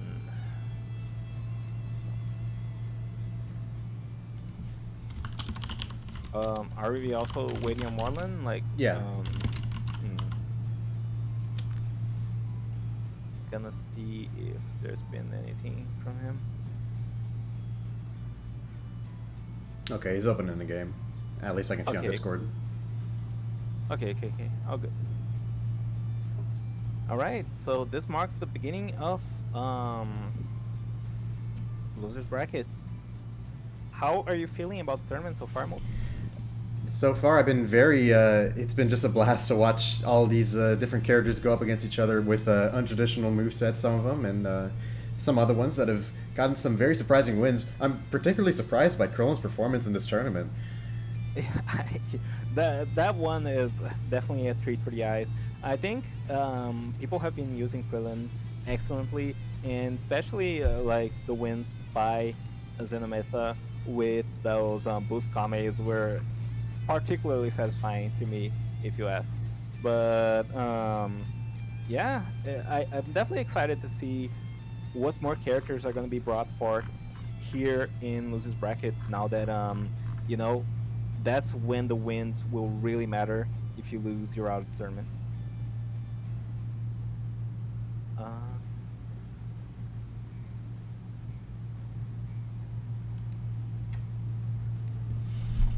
All right. Up next is myself and Morlin, right? So Morlin is bringing the Bojack, Super Saiyan 4 Goku, Super Saiyan 4 Gogeta, Nappa, Tien, and Zarbon. I believe we mostly saw his Tien. I have to wonder what he's gonna bring here for losers. Same here as well, especially knowing that it's going to be a pretty high stakes set. But here he is. Here he is. All right. Best of luck, Morlin. Let's make this a fantastic set.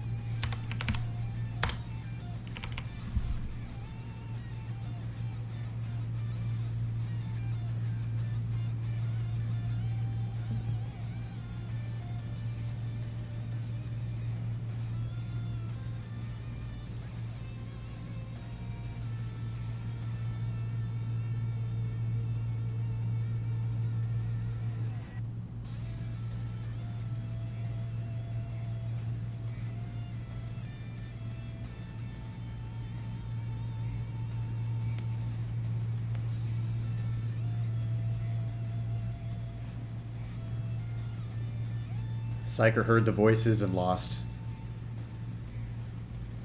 But on the bright side, seeing these two characters side by side, they have really nice outfits on as we enter into this losers bracket match.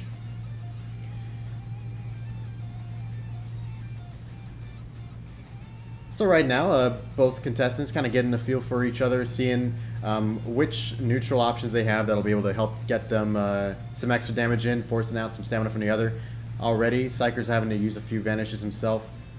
Ooh, and it looks like Morlin's kind of gotten wise to the availability or the effectiveness of Energy Shot. He's trying to spruce it up, throw it a little bit into his combos. Psyker throws out a stamina break into the air. The air is stamina broken, but not Bojack, who is about to hit him with this grab.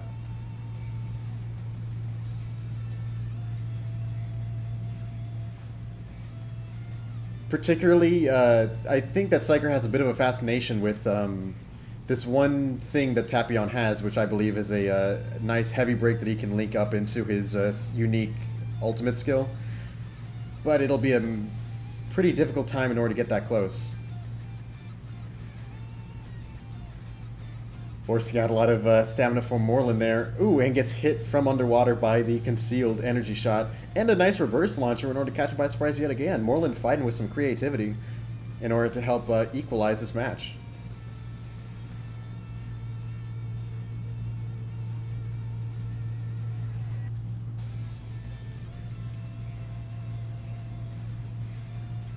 Throws out a Brave Sword Slash in order to try and get some extra damage off. Morlin chooses to eat it. He could have been able to evasive out of there, just like he does now, a little bit too late. And by this point, he's trying to hopefully, get some grab damage off on Psyker.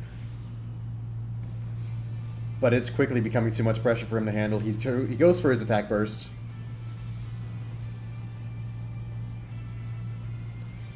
And we might see a stylish conclusion. Indeed we do.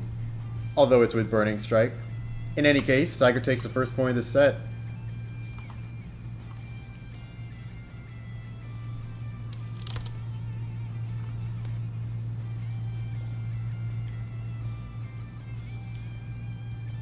Moreland in a precarious situation here. One more win from Psyker will mean his elimination from the tournament.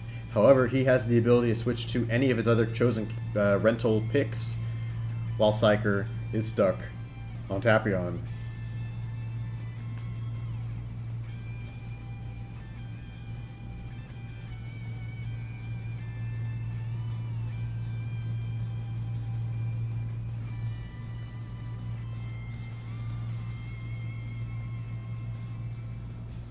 We'll see what character Moreland decides to switch to.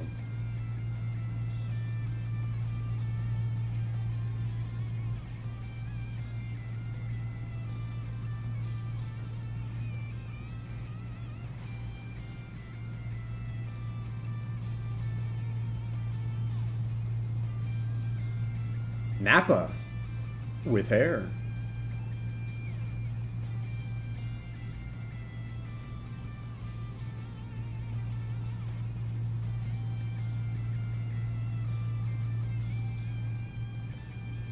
Alright, the match begins. Could be a little bit of an extra evaluation period for Psycho to try and get a hold of how Moreland's likely to act in neutral with this new character. He's able to get like some nice power key blasts off to start things off, but another clash gives both contestants a fair amount of key. Oh, the back hit almost set up the Burning Slash perfectly if Moreland just didn't vanish out there. Oh my goodness, this Shining Slash. At every turn, Moreland's throwing something out, Psyker's answering with a skill of his own.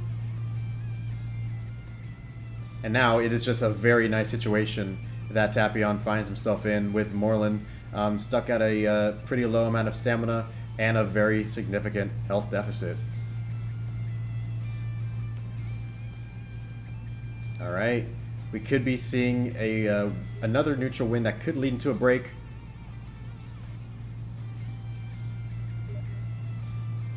But will Moreland burst out of there?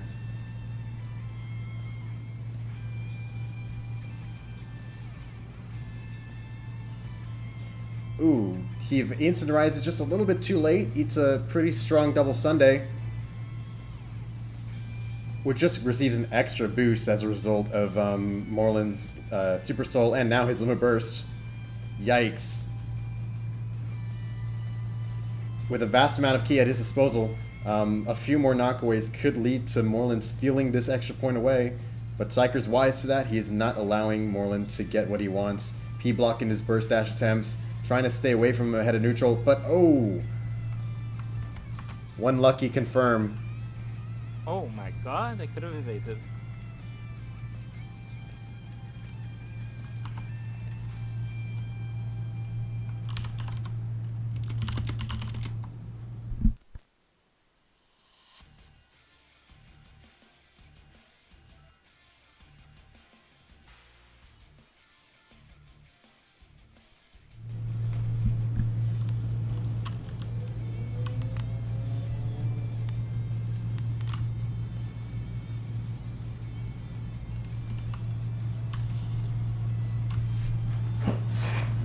Already, this is a very high-stakes losers set. One of these contestants will be eliminated.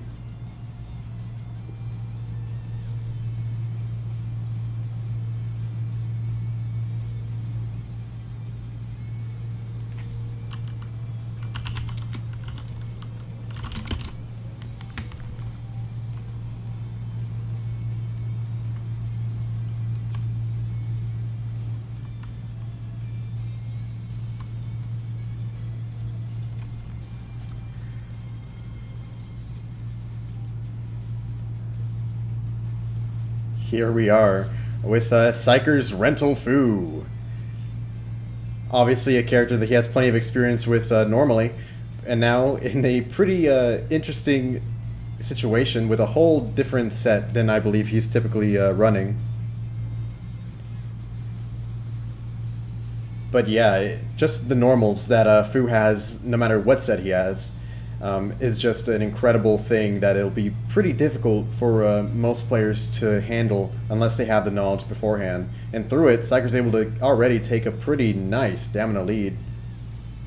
I believe he tried to go for an infinity explosion there. Very silly.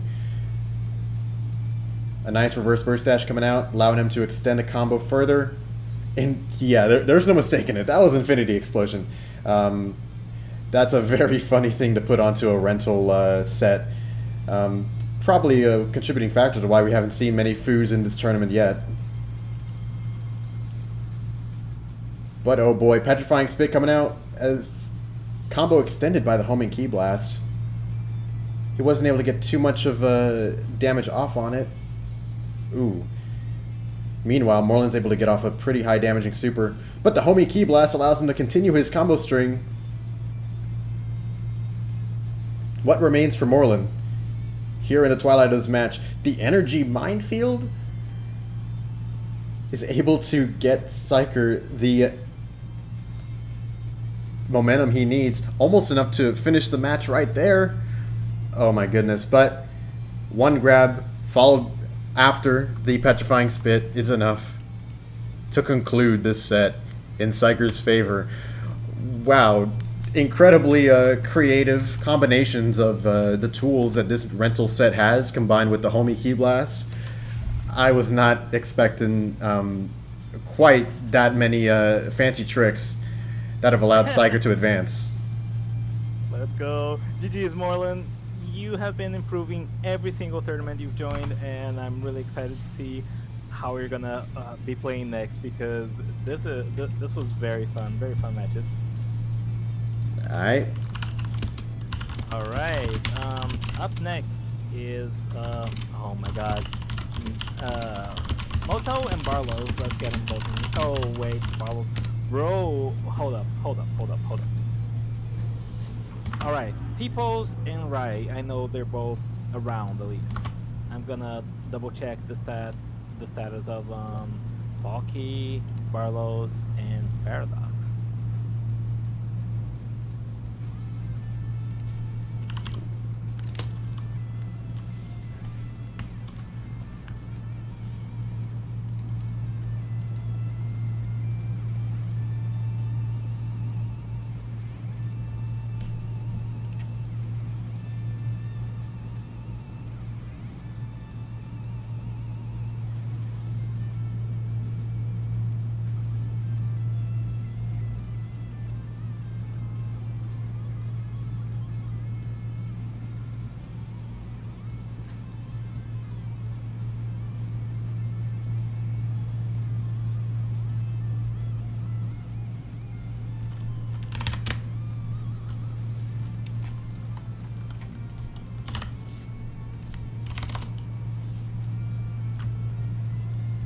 So T-Pose and Rai? Yeah. God have mercy on their connection. Yeah.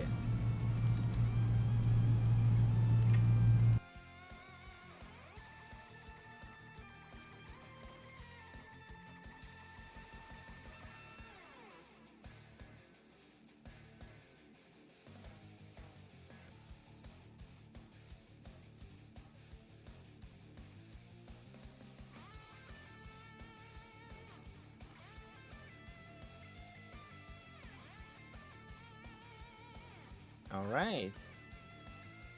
Here's hoping we have a remotely playable match.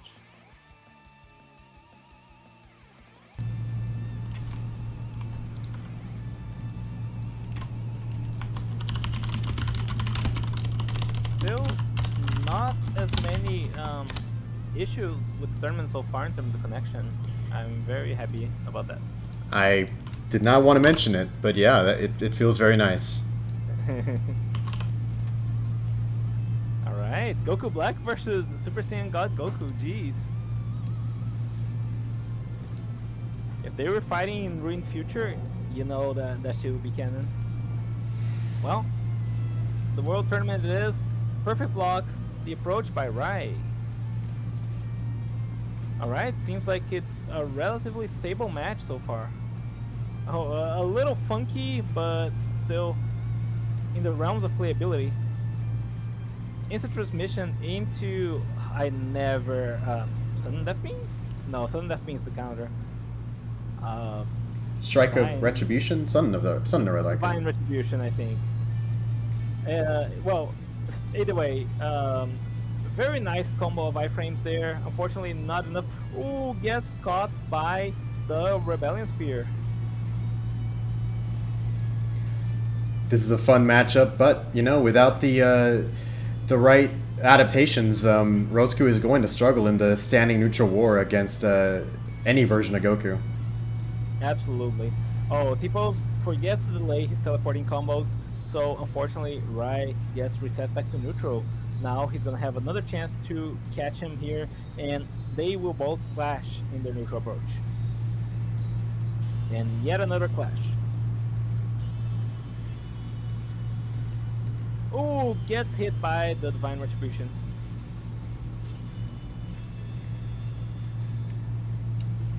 Rai's getting some good damage off, but he'll have to be a little bit more consistent with these neutral wins if he wants to close out this health gap.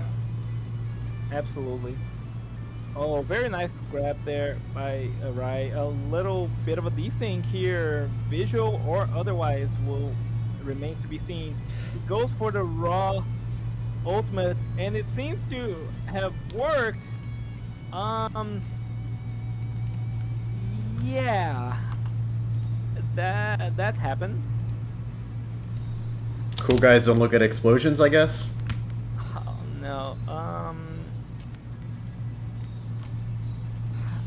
I. Yeah.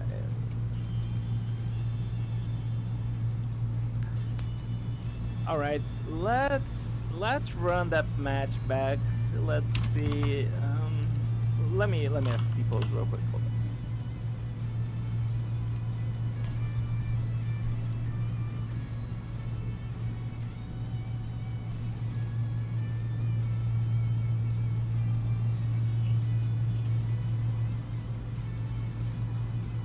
That at the beginning of the set. Okay. I'm gonna instruct them to do that again, and let's gonna see if the connection is a little more playable, because that was definitely not okay. Well, yeah, Kaioken, but I think the connection was always expected to not be great between these two players. Just a matter of, you know. Streamer curse, streamer curse. Shut up. One of these guys is from Brazil, the other is from Poland, and Rai doesn't have the best history regarding his connection, so it is possible that it's just like it was never going to be good between these two. That being said, it seems a lot more playable now. Both contestants are hoping for a nice standing neutral win, or perhaps a little bit of dashing thrown in. But oh man, T-Pose is just laying waste to Rai's stamina at the start of this match here. Oh, Rai used the iframes from our slide to dodge the Rebellion Spear. That was actually really nice from him. Oh, dropped the Goku Juggle Infinite. So now Rai got a good chunk of stamina back for his troubles.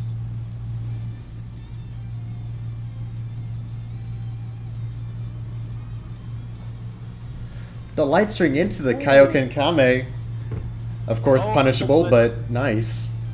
Yeah. The Kaioken Kame very unfortunately dropped there, but it was still like a very nice play, and he didn't get punished for it in return, so good stuff there. Oh, brother. Right. Bro, look. I guess they can sense it too. Hello? I mean, T-Pose just moving normally. What the fuck is happening with Rai right now?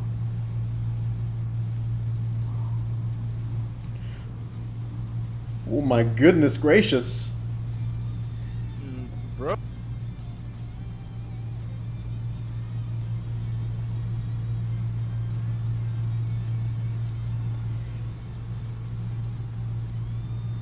it just it was holding together for that first minute and a half, but then vanished. I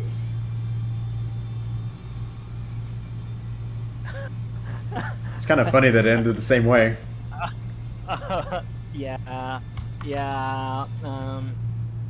I think a Rise connection is having some troubles because T-Pose was moving normally for most of that, and on the other match as well, like he just got grabbed 3 times, and it said it looked just as outlandish for him as it did for the stream. So unfortunately, I'm gonna have to let him advance, and Rai, unfortunately, just sorry, man. That connection is just not working out. Could it have anything to do with me being the host? I don't know which regions these guys are relative to me. I mean, yeah, we can try that. I'm gonna instruct T-Pose to add Rai, and let's see if these two can have a playable fight offline. And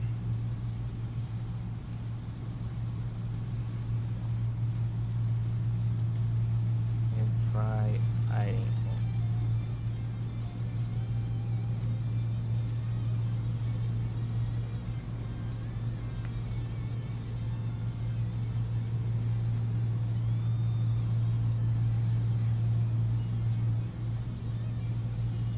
Is gonna post a clip of That- what it looked like on his end.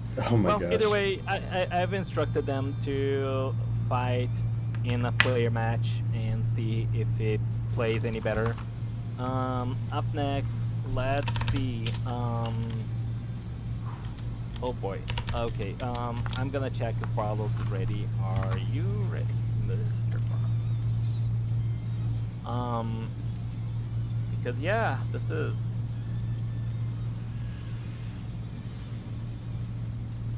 a tricky situation because a lot of people in the winners portion were no shows. Balky wasn't here, Paradox wasn't here, and of course Barlow's he's here, but he had his match to be delayed. So I'm asking if he's ready. If not, we will have to be advancing people throughout losers bracket.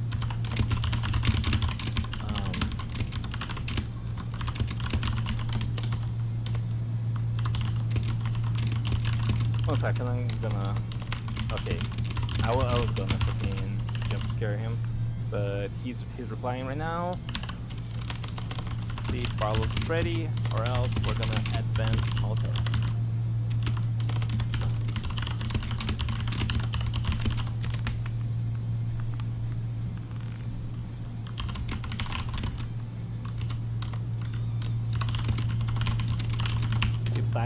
He's typing awful long time, so I'm a little concerned.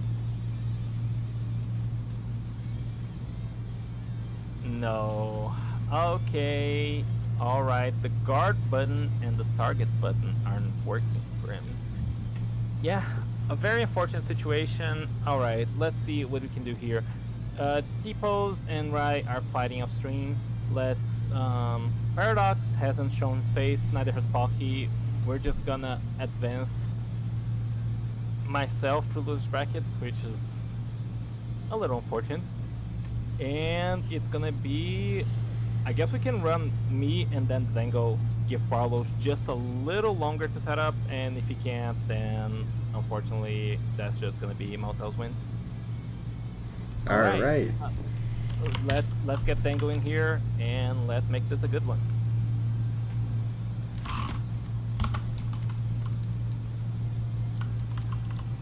I'm actually very excited to fight Dango. Oh, I can imagine. We've practiced a lot for this tournament, and I can attest he's really good with every single mentor he's entered as.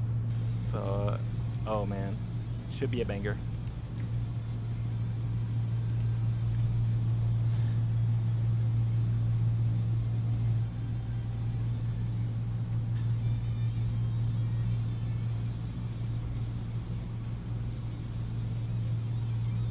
Alright, good luck, Dango. Let's make this a good one.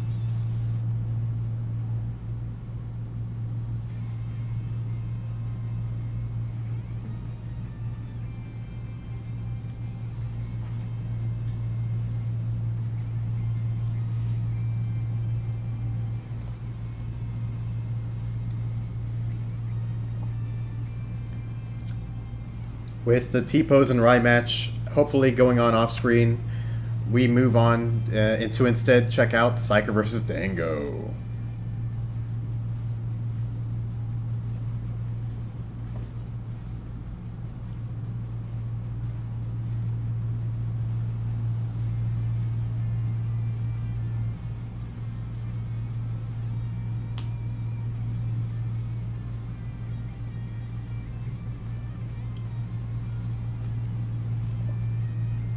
Psyker on his Power Pole preset GT Goku versus Dango's God Ku.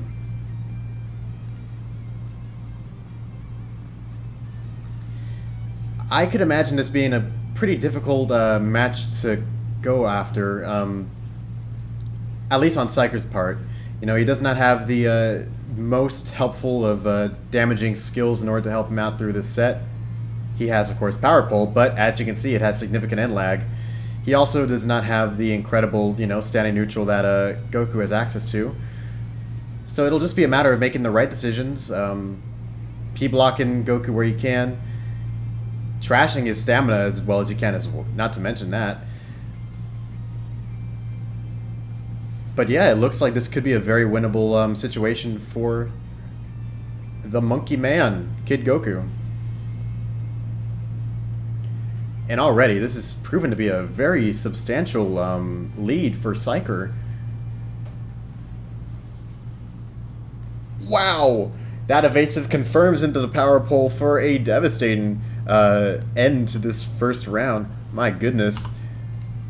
Goes to show that you cannot sleep on this combo possibilities that evasive provides. It has allowed Psyker to get the first point in this set, and if he's not careful, could lead to Psyker taking home this entire set.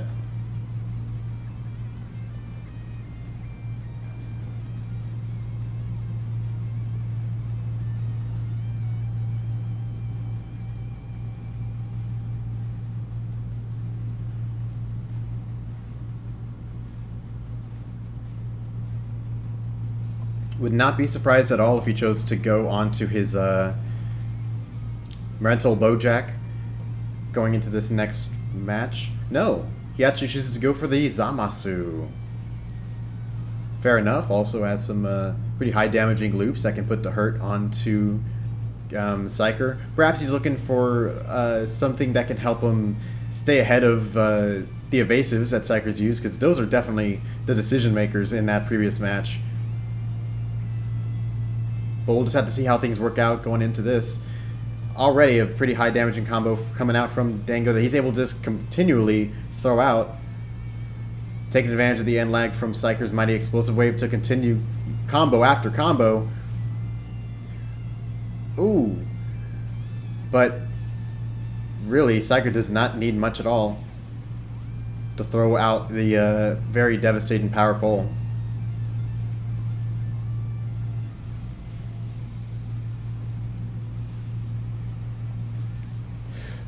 God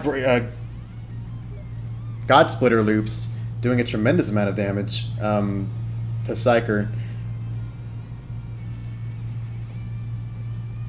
A nice, wise P-block grab.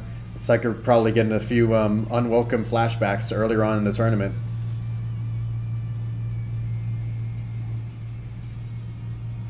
Oh, but betrayed by the range of the Power Pole allows Dango to get a little bit of stamina back, it appears.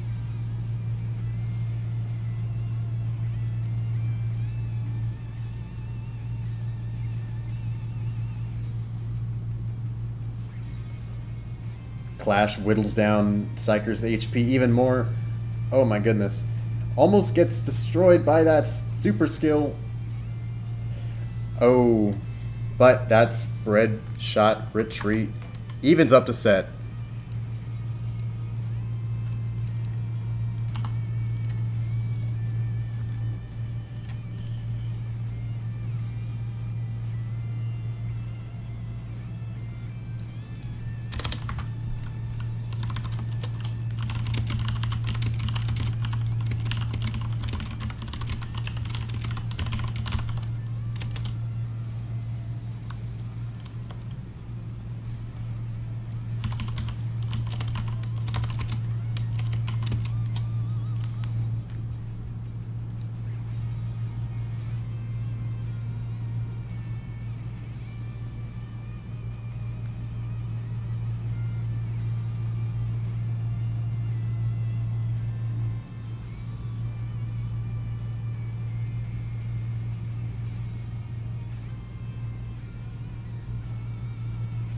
Dango has to stay on to his mentor Zamasu, while the sky's the limit for what Psyker can bring. What happened? His game crashed entirely. Bro. No survivors. Bro. Okay.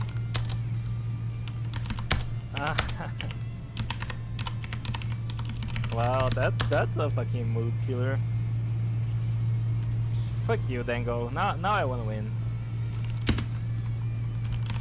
More than before. I'm gonna kick your ass. I guess while we're waiting, we can decide about T-Pose and Rise match. Oh, okay, they probably finished through. Yeah. Alright, where it was still laggy as fucking weird. Okay, I see that. Apparently, the match still went to Rai, but you know he also experienced a lag just the same. Yeah, unfortunately, Rai's connection doesn't seem to be compatible with, like, a genuinely online play outside of Brazil. If I'm gonna be completely honest, let me double check just what it was like at the 22nd TB. Yeah, okay, yeah, it was versus Pocketed. Yeah, I mean, unfortunately I'm gonna have to give it to T-Pose and advance him. And do you want to just real quick, just to make sure that everyone understands why it's going to T-Pose as opposed to Rai, at least from your perspective? Because we have had, like, me and Rai are both from Brazil, and even then our matches had some weirdness due to lag. And of course T-Pose is from very far away, but in our tournaments we generally have a rule that the player with the faultiest connection, if they can be identified, will be disqualified.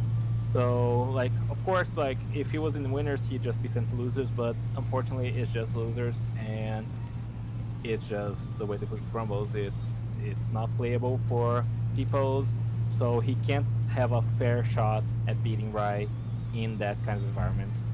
So yeah, it really sucks to have to do this, but unfortunately I'm gonna have to advance T-Pose. That being said, let's finish the match point between me and then Dango.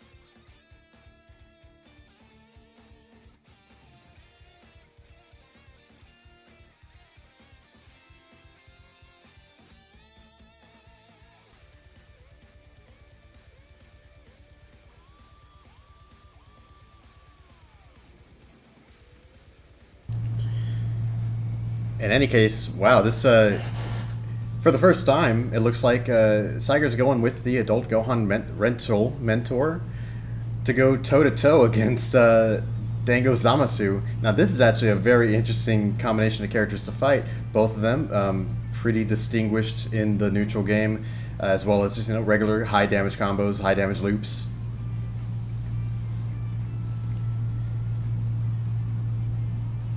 And in a very scenic location, not to mention Supreme Kai World.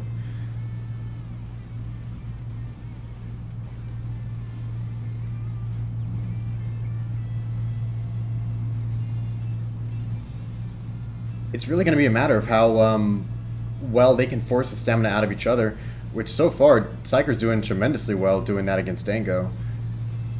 We might see a break situation soonish, but oh, burst dashing at the worst moment possible. He gets broken, but thankfully it looks like that's not the biggest deal. Psyker's able to stay pretty safe throughout it, and even gets into a Super Saiyan transformation. I like that he goes for Evil Eyes while underwater, but Dango was able to react in time by the little special effect that he could see earlier on.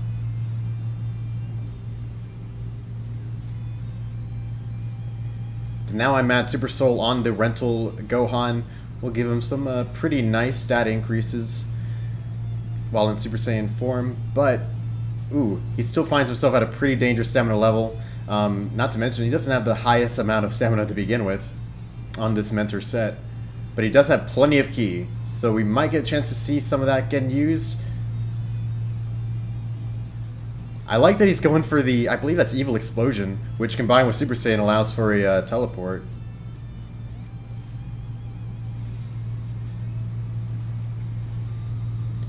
With some consistent P blocks. Oh, he's narrowly able to escape a punish or a whipped break. And pops his armor burst. We're unlikely to see any kind of self break. Makes enough sense. And Dango's doing a pretty good job of not letting him get too much extra credit. Ooh, I say that just as he drops his guard, gets hit by some decent combo damage. Oh, gnarly, as well as an Evil Eyes from Psyker.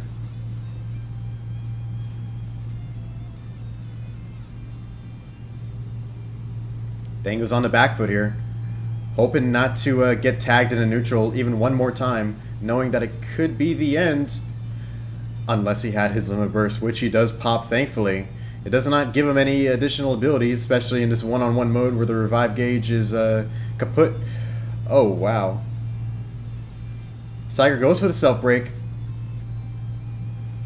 And Dango wisely uses the burst dash in order to stay ahead of the teleporting Evil Explosion. And with that super skilled usage, allowing him to get some extra damage off on Psyker while he was in the broken state, Dango is the one who advances, and Psyker is eliminated. GG's, Dan. That was a really fun match. I was really excited to fight you, and I hope to see you do well in the rest of Losers. Alright, I'm just gonna double check the situation here with Barlow's, as well as gonna inform Rai of the final ruling, in case he's not aware. Where's Barlow's? Okay.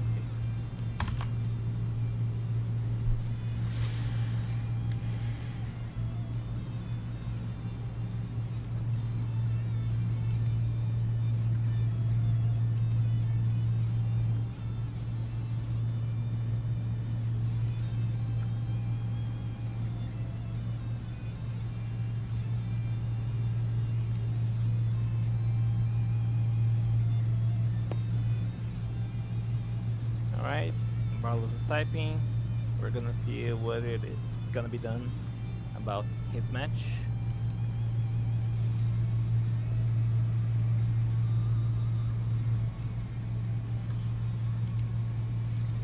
Alright, yeah, he's not gonna be able to make it. Unfortunately, he was unable to fix his controller, so Moto will advance.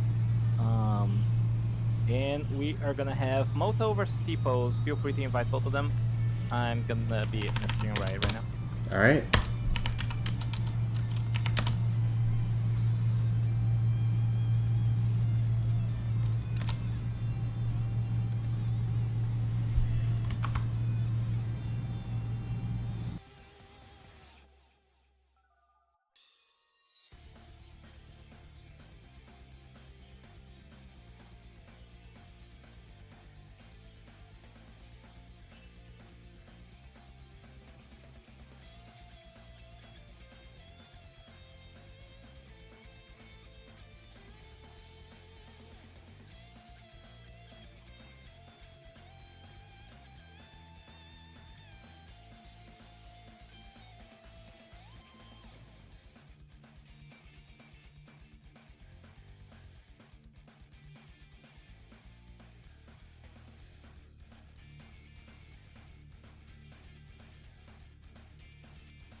black all the same. I Let's... was muted. You're muted? No way. No, I don't remember. It probably wasn't for that long. It was probably just when I changed the scoreboard. All I said was, you may fire when ready, you can start, etc. Yeah, Yeah. yeah. I did hear it, but I was like, I was wondering for how long you had been muted. All right, Moto versus T-Pose. Looking very forward to this match. This one should be very fun. I think we've seen it in a previous matchup as well, like in a previous tournament as well. And I just really like seeing these European players fight. Oh my God, T-Pose is with his signature Super Saiyan Blue Gogeta. Did he really sign up with that? That's bold of him. So T-Pose is with Super Saiyan Blue Gogeta. Oh my God. All right. There he goes with that key type B, I believe, with very little stamina, but definitely more than enough damage.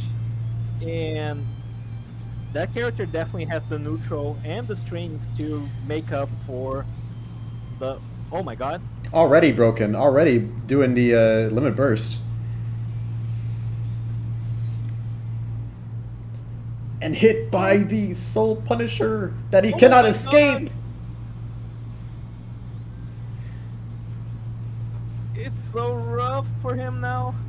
Will we see this match over in under a minute? Now, wait. Moto wins neutral. Just one more time, he can clap back with the... Oh my God. It's not gonna be the dynamite kick because his burst ran out, but it was pretty close. Oh my God.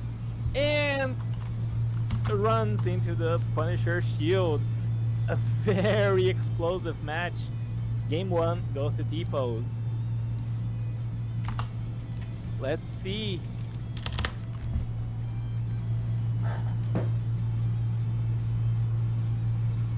Let's see if Moto is going to make any adjustments. He only has 2 other characters that he's available for use. Rose Goku Black and Whis. Let's see what he's going to be picking, if he's going to stick with Majin Buu. Like, honestly... Can we also double check the set that, just to make sure, the Super Saiyan Blue rental preset? Yeah. Meteor Explosion, God Punisher.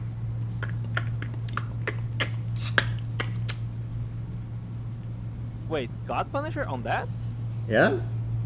Hold up. No time to mess around. Focus Flash, Spirit Blaster, Punisher Shield, Punisher Drive, God Punisher, Meteor Explosion, Punisher Guard. I didn't realize how many of his moves had Punisher in the name. Oh yeah, he doesn't have Soul Punisher. Oh, brother, T-Pose. T-Pose, my brother. Okay, this match that's about to happen is not... It is void. Oh my God. Yeah. Yeah, he doesn't have Soul Punisher, bro. You said? Bro, you can... Oh, okay, hold up.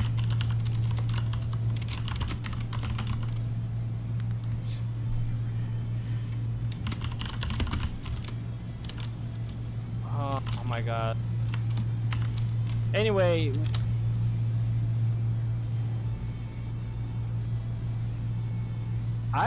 I'm fucking scrolling through the server messages right now, trying to see where I could have said that he had Soul Punisher. I can't... Like, the thing is, I vaguely remember saying something like that, but he had the possibility of checking the mental presets. Either way, in case it is, the blame can be on me. Let's just know that match. You go and change your set real quick. No, that's fine. Let's just do it from start again. Just leave real quick, edit your mentor, and come back.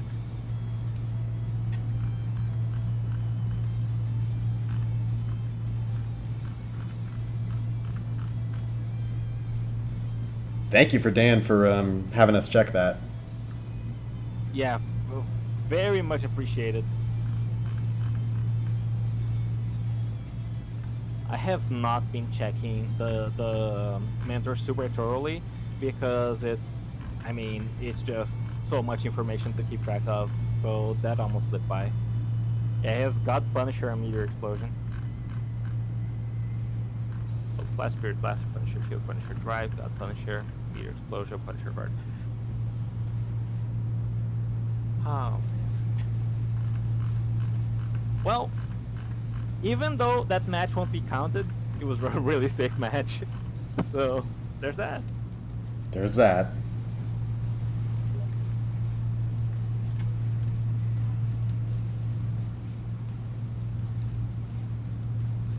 Mountao's requesting that the first win still count to T-pose. I mean, come on. Really? Moutao. I mean, it was gonna be a loss to T-pose, so let's just call it even and start from zero. Let's just go clean slate. That one didn't count, and we just go at it again.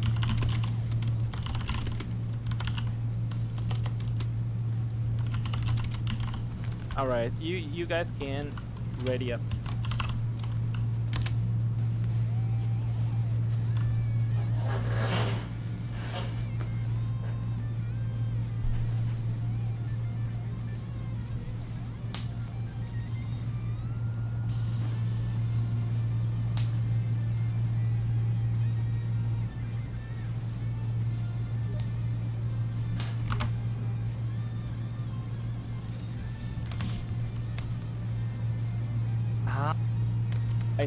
I see what happened. Okay. T-pose made the mistake originally when he sent the screenshots of it, and I didn't realize there was something wrong. And I was even like, oh, you can use Soul Punisher or whatever, and I didn't even catch it at the time. So yeah, it was a mistake on both our ends.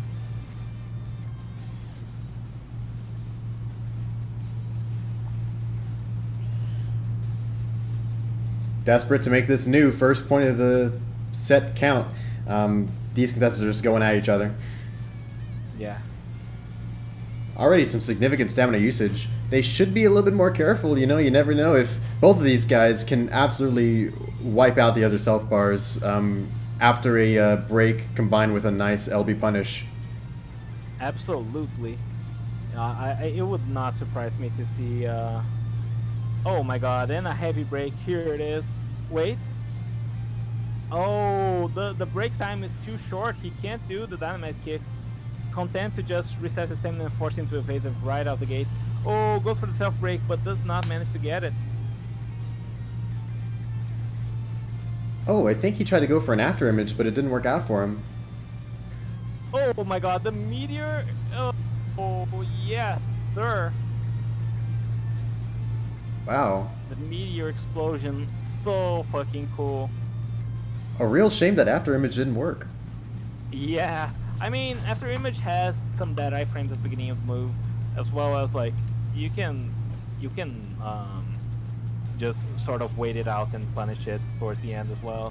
It's definitely one of the better counter type of moves, but it's definitely not perfect, unfortunately.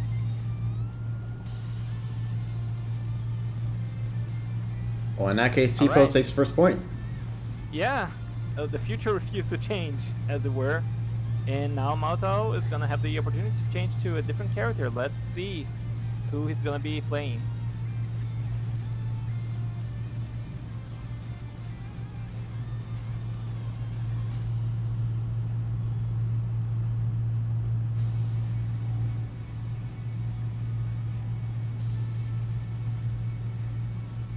Alright, into the time chamber we go, and let's see if Moutao is going to be able to eke out a victory here, evening up the scores.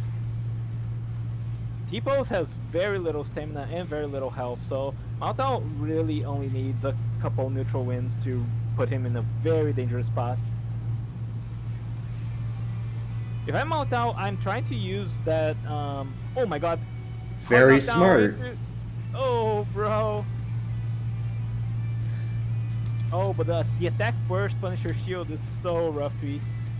Oh, and there he goes. And there it is. Maltao takes game 2. He claps back with his Majin Buu. And wow. Really, really cool match between these two so far. It's true, these are very fast matches. Both of these characters absolutely explosive, combined with their the tools that they have access to. Absolutely. Nice that Mount Tao became wise to the fact that he can kind of lean on breakless damage as opposed to giving his opponent practically a almost free stamina reset if you were to go for a break. He would get some damage off, of course, but that stuff can add up. Yeah, absolutely.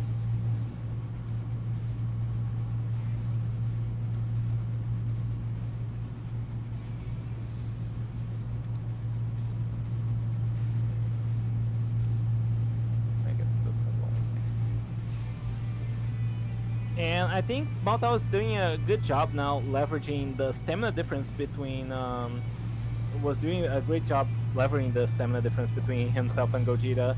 So he forces T-Pose to go to a different character pick in Rose Goku Black.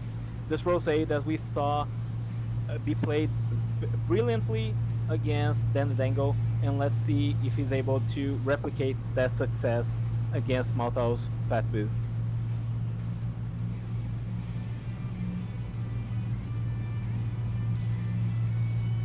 We could be seeing a break from T-Post, but it whiffs just a little bit different heights. That prevented him from potentially getting a huge damage punish off. But he's not out of the woods yet at all. Yeah, no, absolutely. And he's going to get the break right here, right now. Unless. No! Bro, just heavy braking at that rate. Oh, bro. It's not looking good. Wait. No way! He didn't burst in time! He just got wiped clean by that Innocence cannon. Innocence breath? Innocence breath. Bro. With a violent cough, Maltao takes the set. Yeah. Oh my god. COVID Buu. Alright. Well, Maltao can stay in. yeah, I think heavy break would have worked. Well, alright, it's Jack versus Maltao now. Let's get Jack in here and let's get this match going.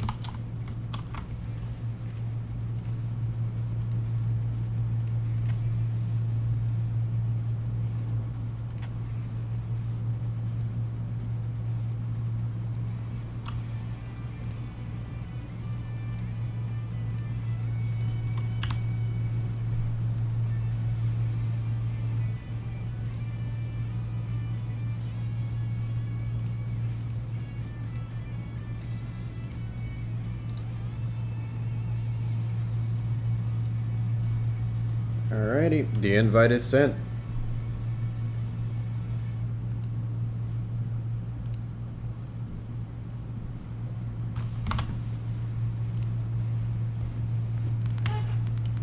In that case, we are nearing the end of losers quarterfinals. Few sets remain before the end of the tournament. Yeah, the tournament is going by pretty quickly. Of course, it's also due to some unfortunate no-shows, but I think we're seeing very explosive matches with those mentors that, maybe don't have the most health or don't have the most stamina, and just a lot of damage flying all around. It's really interesting to see the sort of meta that's, not a meta, but the sort of play that's been central in this rental-only tournament.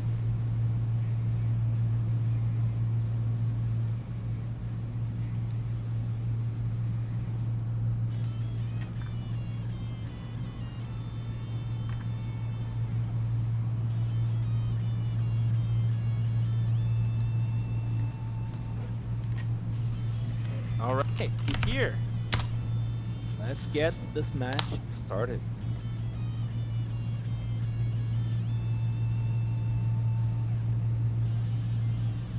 I'm excited to see JJK's answer to the ferocious Majin Buu.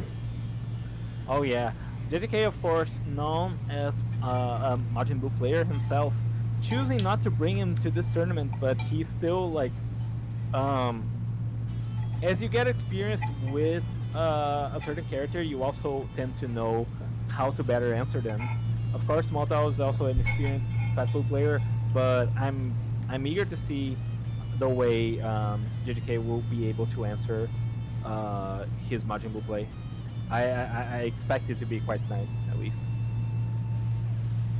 Cannon? Majin Buu versus Hercule? Let's go, dude!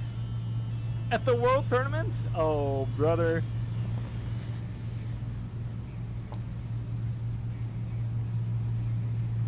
JJK's got that Kill Bill outfit on. Oh shit, you're right. I kind of vibe with that. Mao Tao already knows what's up. I think Jack forgot that he has super front jump. I think he tried to use Miracle Neo there.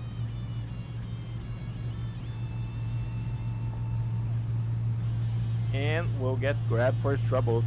The health situation is still pretty even between these two because that Majin Buu preset has so little health, but it's definitely up in the air who's gonna be. Oh my god, those perfect blocks from Moto are so nice, and immediately with a grab, getting that health lead, very importantly. Ooh, crossing him up. The back hit. Oh, this is looking kind of dangerous now for Maltao. If JJK goes for a stamina break, yes, he will. Oh, but fails to block the burst. Very nice after image there by Maltao. A present for you? Both players will regenerate health from that present. Very nice. It was a little interesting result.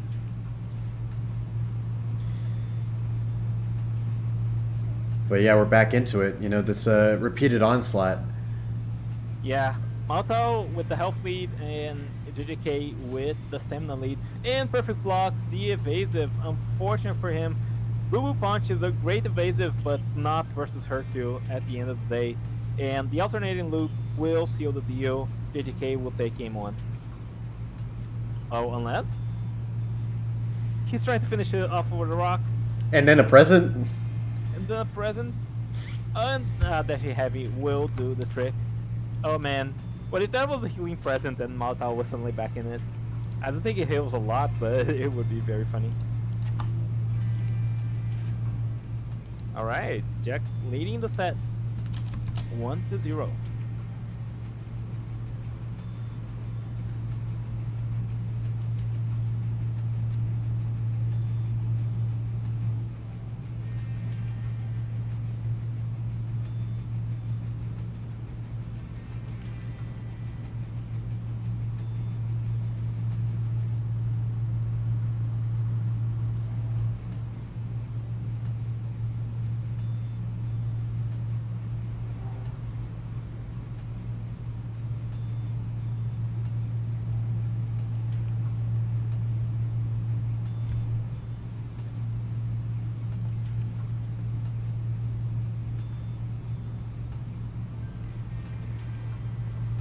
Alright, Hercule versus Majin Buu. Maltao going with that Majin Buu till the very end. For better or worse, a very interesting character pick, and he's very comfortable in it. It'll just be tough. It'll take numerous grabs in order to seal this. Unless he can be able to get through, you know, JJK's guard normally. Yeah.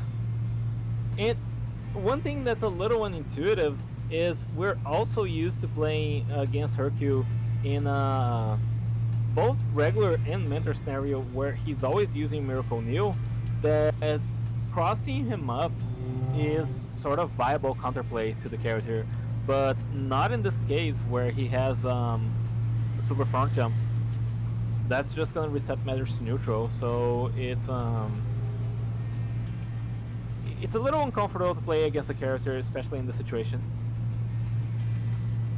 Oh my god, those zigzag expresses.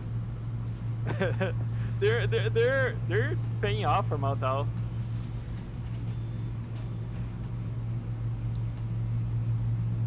He's really enjoying some nice, consistent damage coming out. Able to get a pretty nice health lead on JJK. I mean, he can see the end of the tunnel, at least to even up this set. Absolutely, but his stamina is starting to look a little dangerous, and he has to watch that out lest he gets perfect block broken.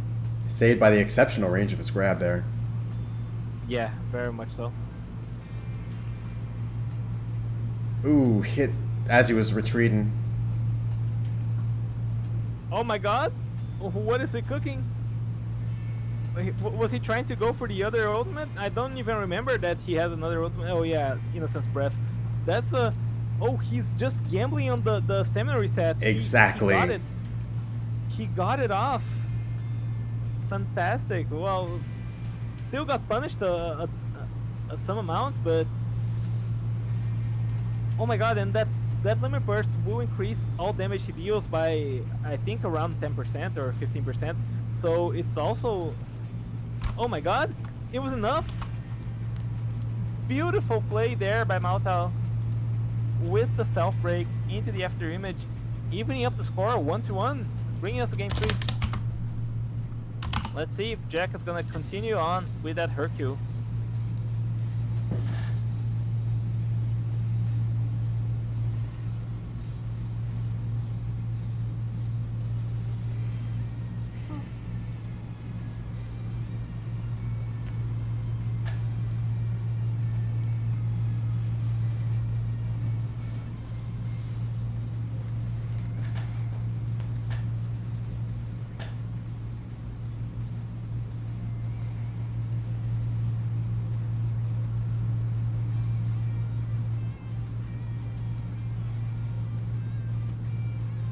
Alright.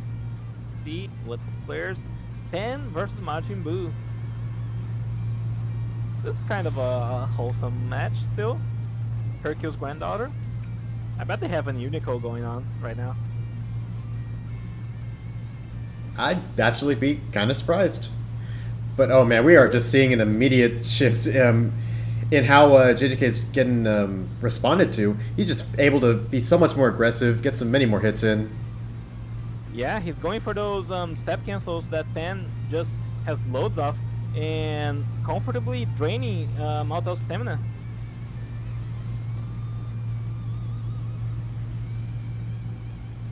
Oh, dashing heavy into Kamehameha, now boasting a significant health lead here. I see that he's kind of playing around Solar Flare in a similar way that he did Senko Ki Blast. Kind of going for a dashing heavy and anticipating the vanish, you know, covering with the super skill there. Oh, he ate the charge heavy, but Mao Tao continued the string on the other direction. That was so unfortunate. Oh, that string has iframes too.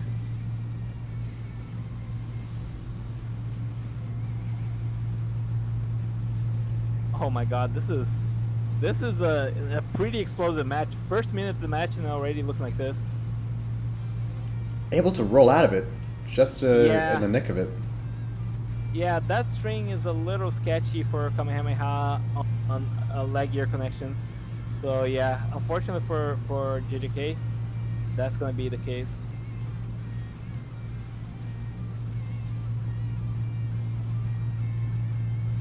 Wow, and what was about to be certain death, we have the match returning to a neutral state. Yeah. Make no mistake though, this is very close to being a JJK win here. Mao Tao has very little HP, and even something like Meteor Crash could prove instrumental for JJK to win on the spot. However, he's doing a great job draining JJK's stamina without getting... oh my god, is he gonna get the heavy break? Oh my god, he used the wrong ultimate. He used the wrong ultimate. Oh no, JJK can maybe live? Can he? I have no idea. It's so close. Wait, single input. Oh my god, the spaghetti. Oh my god, we haven't seen such a spaghetti meltdown since Newt. Oh, but a grab will finish it off. Maltao advances. Oh my god. I guess if you win, it isn't spaghetti. Yeah. He was able to pull it together at the last second. JJK is out of the tournament in a surprising fashion. Maltao is advancing to lose the semifinals where he's gonna fight Dan the Dango. Let's get Dan in here and see the match unfold between these two juggernauts. I can definitely feel how that would have been. Oh man, just such a difficult end, especially with just how close it was and how many interactions that were pretty close. No, pretty close. It was extremely close. Like either player just they don't even have to play worse. If they make different decisions, that match could have swung the other way. It was that close. It was just an inch away. And yeah, wow. Oh my god, Well he did. played. Or actually, did he? Maybe he did. What? I kind of noticed that he switched immediately to Skyrim, and I was like, oh, did he? He did. He did. I saw him launching Skyrim immediately after. Well, all right. Yeah, well, that was a close fucking match. Well played to both contestants, and I'm looking really forward to this match between Maltao and Dango.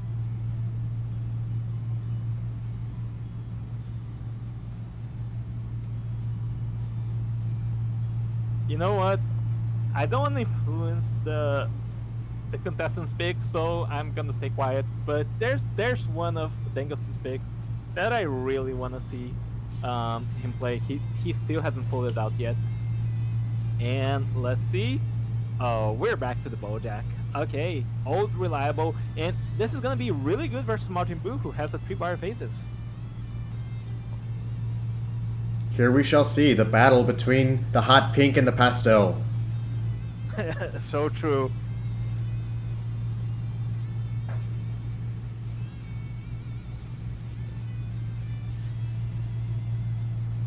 Kind of a rapid neutral already, forcing out a lot of stamina from Maltao in a flash. Bojack is one of those characters that actually has a surprisingly good neutral. Not to mention health pool, especially in comparison to this set of Majin Buu. Yeah, absolutely.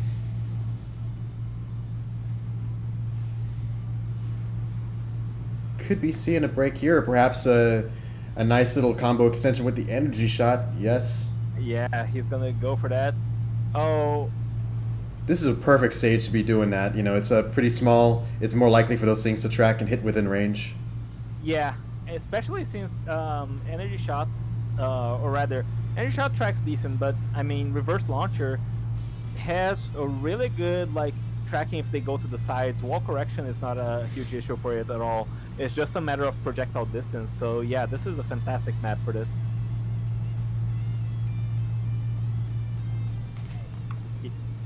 All right, charge key shot will give Dango the first win. Let's see if Maltao's gonna make any adjustments, or if Dango's just gonna keep on winning. Oh, fuck. Accidentally reopen, yes. Dango.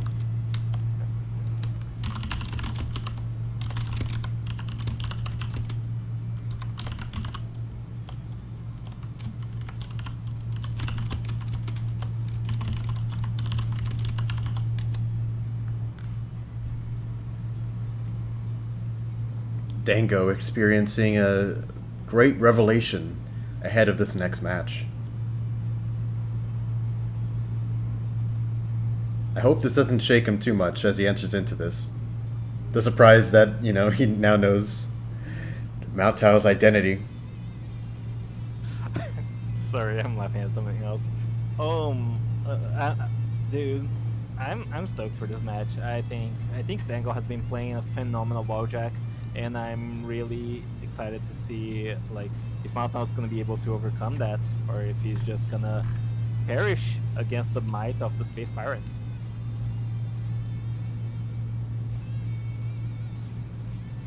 Maltao sticking with the Majin Buu till the very end. Let's see which one of these two villains are gonna come out on top.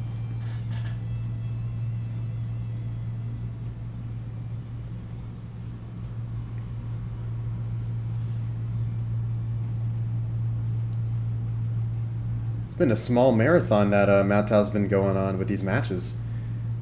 Yeah, definitely a test of endurance here, but that's the way losers bracket unfolds a lot of the time. And he's, you know, if you keep winning, sometimes you're gonna have to keep winning back to back to back. Tremendous stamina pressure. Right, yeah, this is not looking good for him. He's gonna be forced to evade very soon, and that evasive is, or managed to get the vanish. Can he turn the tables right now on Dango? My eyes are absolutely being open to the versatility of energy shot on this Bojack. It's so good. It's so good. The way Dango put it to me is that I might have accidentally cooked a little bit too well with this Bojack preset, and I mean, maybe that is the case. It's looking really good for him, but Maotao is still not out yet.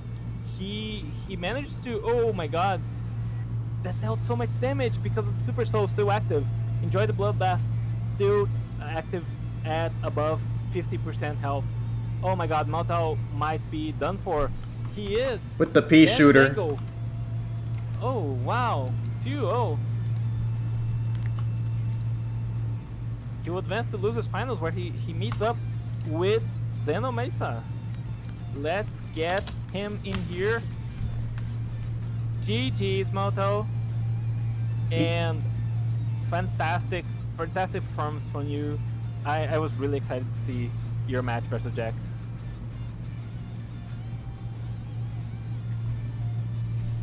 Even in the rental environment, it's these generic moves. I just don't know. Yeah, dude. Energy shot, energy wave combo, consecutive range blast. They're just so good. They're so nice. We have entered the losers finals. Losers finals, best of 5. Then now that you have matches to give away if you're gonna lose, I wanna say we still haven't seen your Super Saiyan 4 Gogeta, man. Where's that?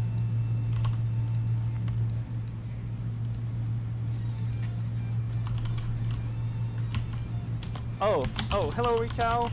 That is, we are arriving at losers finals between Dango and Zeno Mesa.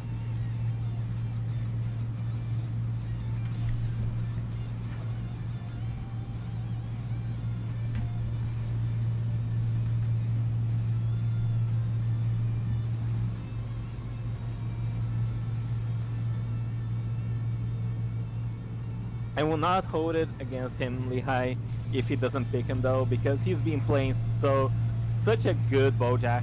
Oh man, he said I'm going to lose because of you. No, Dango, don't do it. My 2 boys. Oh brother, yeah, this has been a fun service tournament for you, hasn't it? Oh, absolutely. Future Gohan, Krillin, Super Saiyan 4 Gogeta, here we are. Okay, Dango, hit him with that behind the back flash fist crush into the final shine attack, and then we'll be cooking. Then we'll have something to watch. Oh my god, I don't think that's even. I don't think he can cook that much. But you know, something I found out is Finish Breaker is surprisingly nice on this character. I've really enjoyed how Dango has been using it, and let's see if we're gonna be able to see it shown here in tournament. This preset is honestly very fun. Gallic Gunso gives him a lot of damage and boosts Ki Blast damage overall, so it makes every move stronger, including that Finish Breaker, which is already very damaging. It's very nice synergy, and I'm excited to see. Oh my god! Very good movement from Zeno there. Yeah, both players are just moving around very, very well. 7 situation a little bit more advantageous for Dango, but this is back and forth here in neutral between these 2 players. They're just catching each other back to back. Oh my lord, it's so much damage, and forcing stamina immediately after. Oh, goes for the evasive and goes immediately to the ground. dodges the power blitz, does not want to challenge it, just wants to stand to the ground and regain some stamina.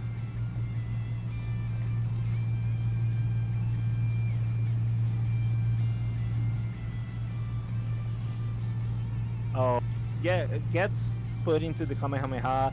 Has a 3-bar evasive, unfortunately, so not much in terms of escaping that move. Cancels his step dash H with the power blitz in order to kind of keep a little bit of momentum up, keep on advancing while he's still able to quickly throw out his supers. Yeah. This has been a really good neutral from both players. Oh my god.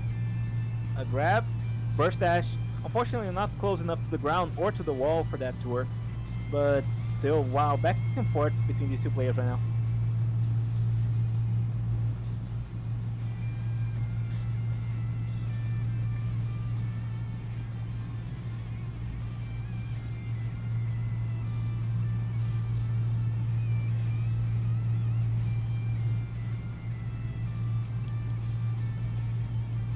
Returning to the ground once again in an attempt to get a little bit of stamina back. Oh my god.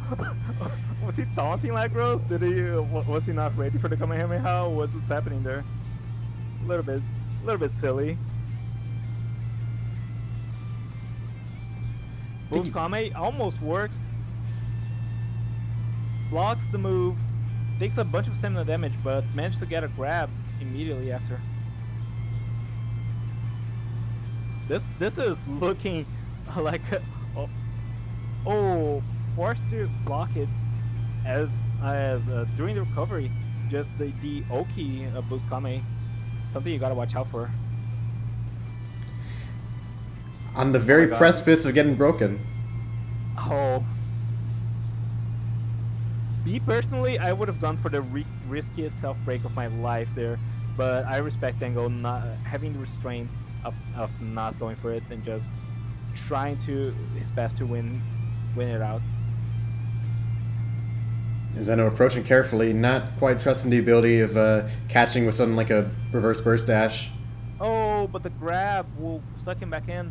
This is looking so dangerous for Dango, and dashing light into backflip will be all she wrote. Then Dango loses game 1.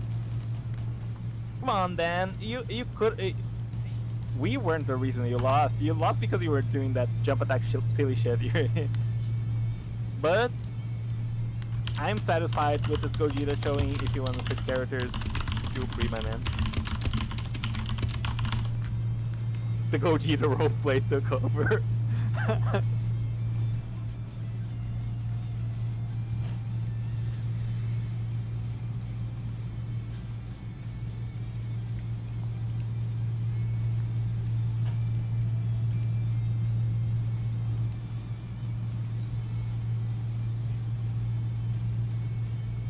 Alright, see some Bojack action.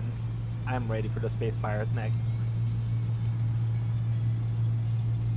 Or whatever else might Dango choose to play. Lehi's diabolical. He's making him Oh my god. make the wrong decisions. Don't listen to Lehigh. Don't listen to Lehigh, brother. Lehigh, you wanted to see Gogeta, you should have joined on your own time, motherfucker. I'm just kidding, I know you couldn't, sorry. Backseat Xenoverse, SMH my head. Oh my god. Oh shit. Dennis Vegeta. He's gonna be showing us, he might be showing us some really nice damage that we saw earlier with that blazing attack and then drift combo, consecutive energy blast, and flash strike. Zeno is just standing there. Is everything okay? Too hungry to move?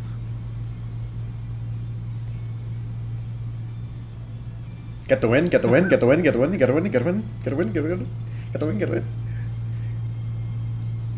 Oh my god. Oh my god. Oh my god. He's awake. What a respectful player Dango is. Just chooses to wait for his opponent, and there we go. We're off to the races.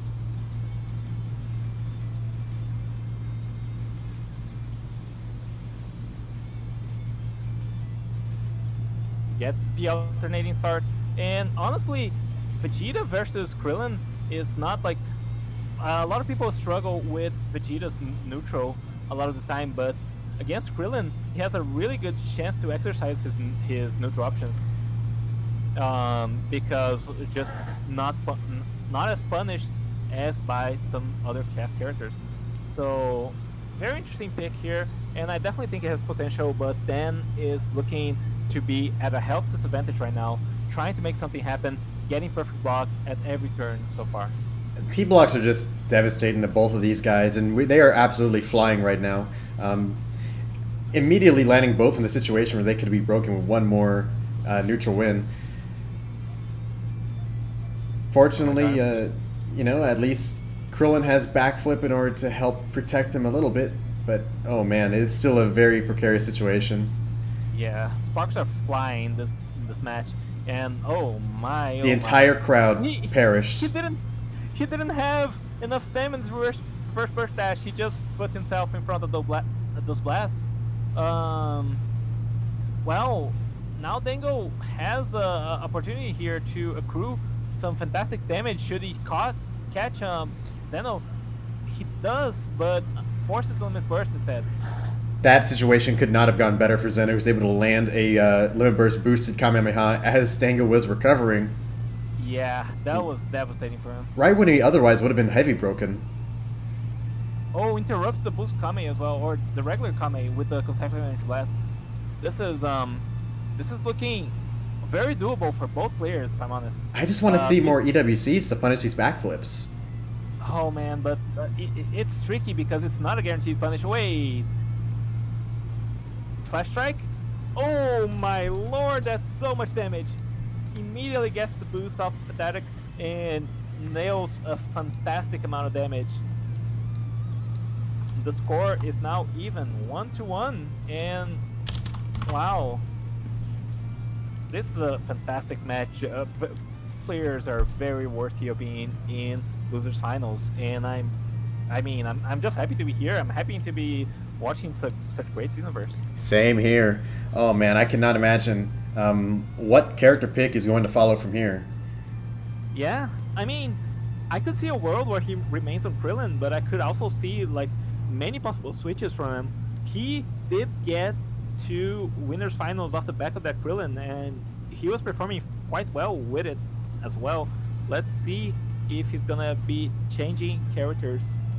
Zeno has 5 characters left to use that he could be bringing to this matchup, and there we see the mentor Beerus showing his face yet again. Honestly, I am a little skeptical of this choice particularly, just because of the fact that it is not only a 3-bar evasive, but kind of a stinker 3-bar evasive. So while he might have the upper hand against Vegeta in the neutral, you gotta watch out for those supers. But perhaps that neutral advantage is all that Zeno's going to need going into this, already forcing out quite a bit from Dan and continuing to. Yeah, he's doing a fantastic job. Oh my god, but the evasive gets immediately punished with another Energy-Wave combo. And that's what we're talking about. Like, yeah, he has the better neutral, but oh man, those supers are gonna hurt. Light Heavy gets staggered during a trade, so he just goes for some stamina regen on the ground. Surprisingly, that burst dash connects. Yeah. Will it again? Oh yeah. Yeah. Thanks to the wall. That's just a true follow-up for his grab. And yeah, Zeno is putting in some hurt right now. That Mentor Beer is proving to be an instrumental character pick for him. Oh my god. Now Zeno has no stamina to evade those super attacks anymore. This is looking quite precarious for him. Honestly, a blazing attack could seal this match very quickly. Oh god, the consecutive range blast into the energy wave combo. Into the energy wave combo. Oh my god, he could have. I think he might have been able to flash strike, but didn't choose to. Didn't want to risk it dropping. He's holding that one key bar now to be able to finish off Zeno. It's tragic. Zeno has so much ki, but he doesn't have what he wants to use it with. Oh my god, that. A grab will finish this match off. He goes for the charge key blast, almost gets punished for his troubles. Grab whiff. Yeah, grab whiff gets punished by dashing LHH, and there we have it. Dango wins game 3. Let's see if he's able to seal it off at match point coming up next in game 4.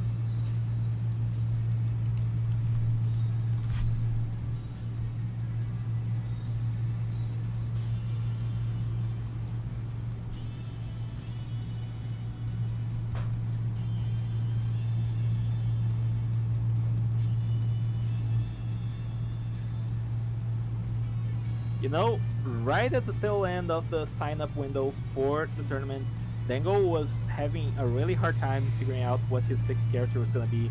He was torn between Yamcha and Vegeta, and I'm really glad he decided to bring Vegeta to this tournament. I think it's suiting him very well, and he's just very smart at using those supers. It's just accruing so much damage, navigating neutral so well, and it's just been working out very well for him.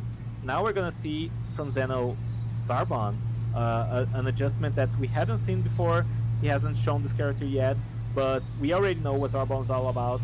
Those Death Slicers, those Energy Wave combos, that 2-bar evasive, which is probably the reason he made this adjustment in the first place, will be instrumental in deciding the fate of this match. Honestly, what a smart answer to the Energy Wave combos that Dango's throwing out recently. It'll just be a matter of how he's able to connect them in neutral and ooey. Very nice block into a grab, into burst dash, but that doesn't work, however. You have to weave in, oh my god, the tracking. But yeah, Zarbon's grab into burst dash into energy wave combo is not true.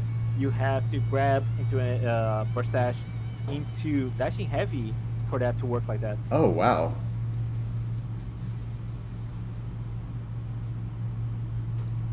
Dango holding the key advantage here, which might prove instrumental, as both these guys just want to land those supers very critically and just not worry about the resources all that much other than HP.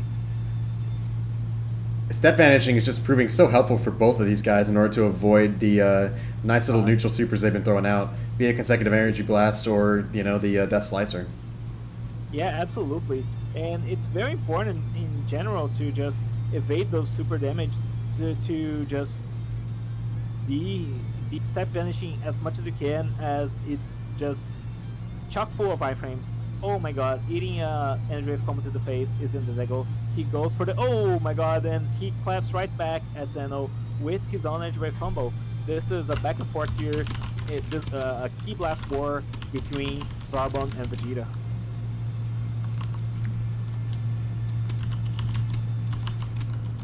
Light heavy heavy, or light heavy light rather, proving instrumental here for them to just score a little bit of damage, coupled with some neutral wins, just very safely, and just putting Zeno in an awkward spot. Very nice double key stuns there. Unfortunately, will be met with a grab, and now dashing heavy. Yeah, the adjustment is made, and Zeno now on similar health pool, but much greater stamina advantage. Goes for another grab. Unfortunately, not close enough to the wall to follow this one up. Dango regains his ground, regains a little bit of stamina, and let's see who's gonna come out on top in these exchanges. It's getting to be a tremendously close match. Yeah, this is back and forth to the extreme. Blazing attack, false hit confirms, triggers the pathetic super soul as well. This is gonna be good for Dango if he's able to score those supers. Chooses not to evasive that, maybe a little bit greedy, but will be having a massive stamina advantage here if he's able to close out these neutral exchanges. But he has to watch out for grabs. He has to watch out for, oh my god, The nice So manual many vanish. Oh my god. This is so scary. I'm on the edge of my seat right now. Oh my god. The Energy Wave combo punishes the instant rise with another Energy Wave combo, goes for the consecutive Energy Blast, then go only one bar of ki and a dream, trying to come back here in this match against Xenomessa. They're almost out of ammo, but they're quickly restoring it. Yeah. The Pathetic Super Soul also increases his ki generation, which is gonna be instrumental. Oh my god. This is the closest match ever. And a stray Energy Wave combo, well, not a stray, it was aimed right at him, will seal the deal. This is game 5. Zeno clutching right towards the finish line here, and whoever wins the next game will be our other grand finalists. Let's see who will come out on top.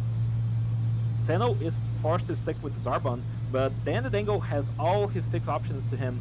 With which one will he choose to counter the Zarbon?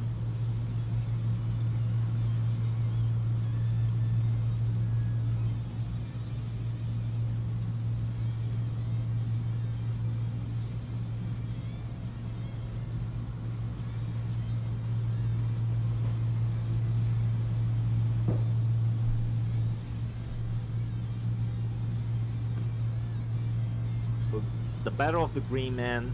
In Here capes. it is. Then Dango on the Bojack versus Zeno on the Zarbon. Both these guys, 2-bar Vasus, both these guys, generical supers that they love in energy combo, energy shot. Just one of these characters, however, boasts a significantly better neutral, and that is Bojack. And we see that at work right now. Then just winning neutral over and over against Zeno, putting him down to 2 bars of stamina. Dashing heavy into, oh my god, nice feint with the Energy Wave combo will be Zeno's key here to recuperate. That key explosion into the EWC gave a tremendous amount of damage off. Oh my. Yeah, this is very close between these two contestants, and oh my god, then Dango here trying to make something happen with this Bojack pick. I definitely don't disagree with this pick, but he ate so much damage, and his Super Soul is barely hanging by a thread. Backflip is just helping Zeno at every single stage. With every whiff that doesn't get P-blocked, you know, it's just giving him another out that he can use to come back another day. Oh my god, the energy shot will whiff, and unfortunately, they are reset back to neutral. But at the moment, only one of these guys has 5 bars of stamina. Don't curse him, please. He immediately gets pre-blocked. Back to 5, however, and Zeno on 1 bar, he could get stamina broken, he could get massively punished, break cliffs or not.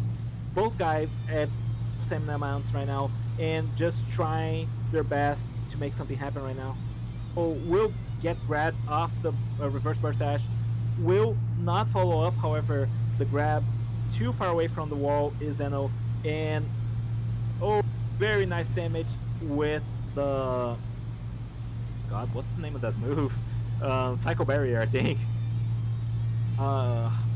Anyway, really good damage off that, but unfortunately Dango still lagging behind in the health department.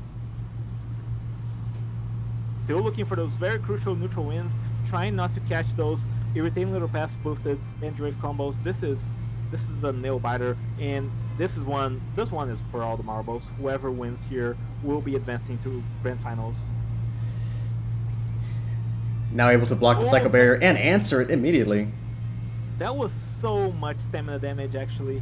But this is not looking lost for Dango whatsoever, but it's very close. This is a nail biter of a match. Sparks are flying right now in this heated match. Able to cover a whiffed energy shot with another energy shot. Very nice. Can he do it? Can the Dango win neutral one more time? Oh my god, he drops the neutral win. Punishes the Energy Wave combo. But he knows it won't be enough to kill. Yeah, he goes to the ground. A little bit too afraid there. This set of Bojack just doesn't seem very conducive to setting up, you know, a stamina break confirm that he can then punish off of. But through it, he's been unfortunately allowing Zeno to get a little bit extra momentum on him, evening up this match. I mean, it's very tricky because Zeno has tech type reset, so if he gets stamina broken, it's still not the end of the world for him.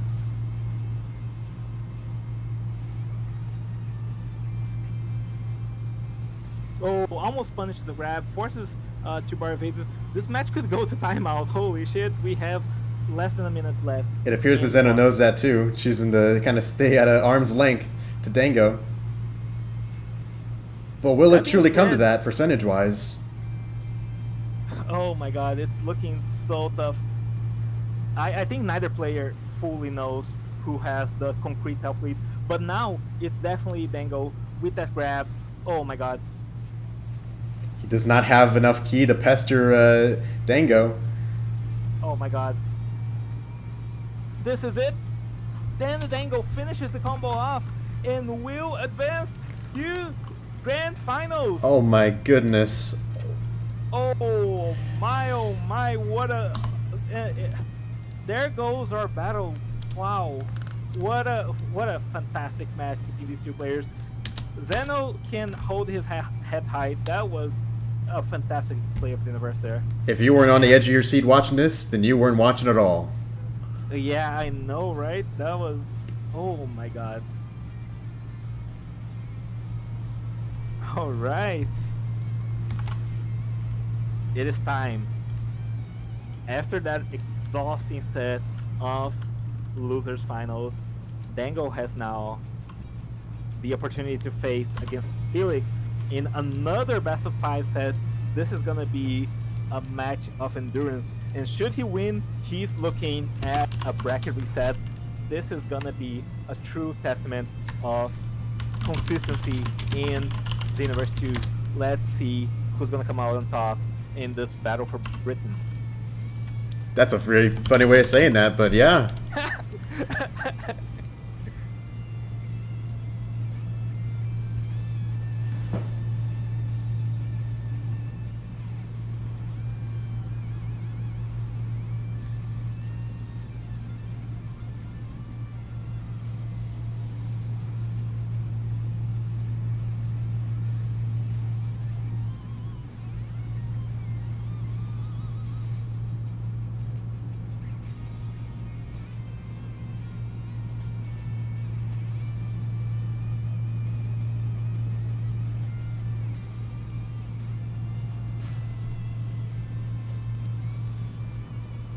Captain Ginyu.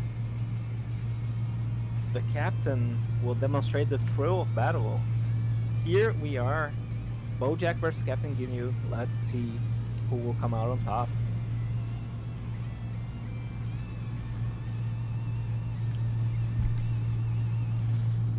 Pretty fun to see this. This might be the first time we've seen the Ginyu in this tournament so far, right? I believe we saw Felix bringing him out at like his first match against Malta, was it? But not since, no.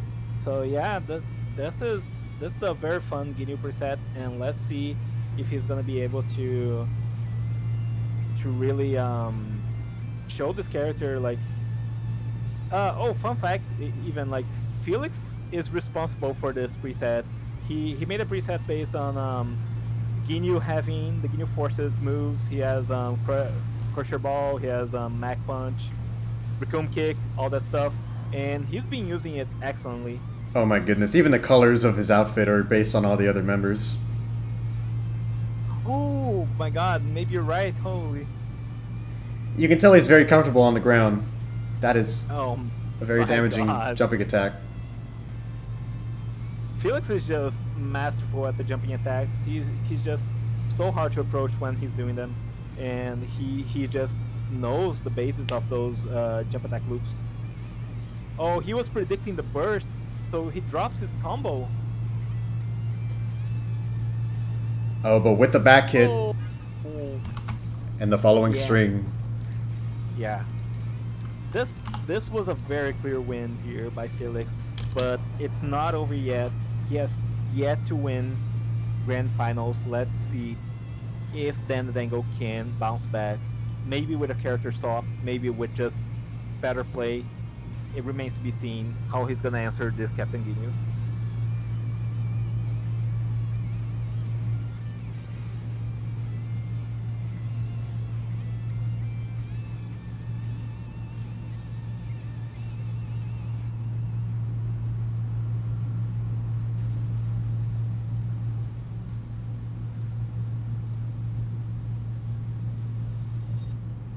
Yeah, Ginyu back hit is very strong. I agree, Lehigh. I suppose the best situation was to evasive out of there instead. It's it's tough because evasiving, even with especially with super front jump, is not necessarily the best course of action. Dango now on the Super Saiyan 4 Gogeta, believing he can answer this Captain Ginyu perhaps better, but he's getting back hit yet again, and now he's on a 3-bar evasive, so he cannot put out the same, even consider the same option. He really is getting a whole lot of mileage out of. I believe that's the Guinea Force combo, right? That's involves the twirls, getting him a surprising amount of damage. Yeah, that super attack has 4 inputs, and one of them is a faceplant if hit from behind. So when he gets that alternating that makes him hit the opponent from behind, he's already preparing to set up a faceplant there and just try to accrue the most he can. Followed by the combo extending mock kick and almost ending with the craziest coup d'etat, the freaking raccoon kick. Yeah, that raccoon kick, if it landed, it would have been such nasty damage. So Dango made the correct decision there, avoiding it. But unfortunately for him, this is looking pretty bad for him right now. Surprisingly, well done vanish on that LB to avoid the shockwave of it too. That's what got him the win there. Did Dango's controller disconnect? He could have evaded towards the end, or maybe he just didn't think the match was winnable, but still, interesting decision there towards the end. Still, we'll see. Felix now at match point. Let's see if Dango is able to bounce back. Oh, Richao said he wanted to vanish. Unfortunate.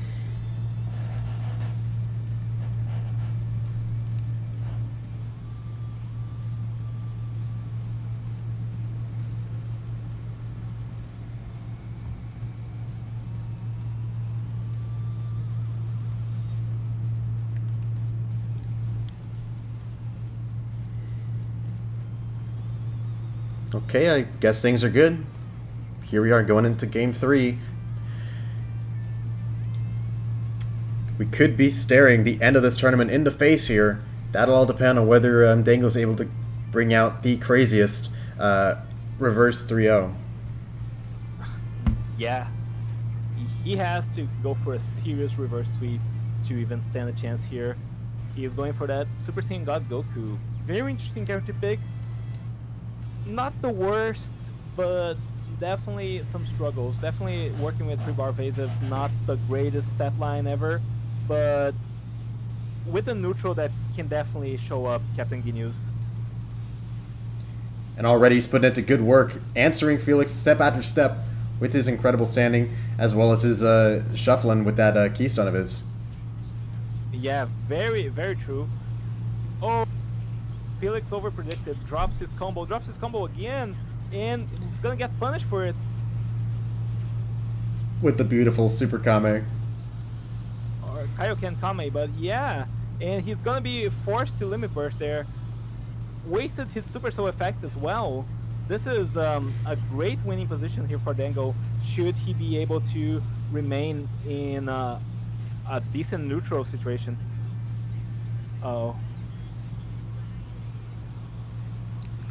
Oh my god, the Mach Punch into full power Orange Wave. A border special that we don't often see on Captain Ginyu, but still very strong. grabs him on the step back. This is still very winnable for Dango. Narrowly avoiding the range of that grab allows him to avoid taking another bit of damage. 340 is a long amount of time to try and hope for any kind of timeout, so this will probably go to the bitter end, one way or the other. Yeah. He still has the limit burst, which I imagine we're going to be seeing very, very soon. Oh my god.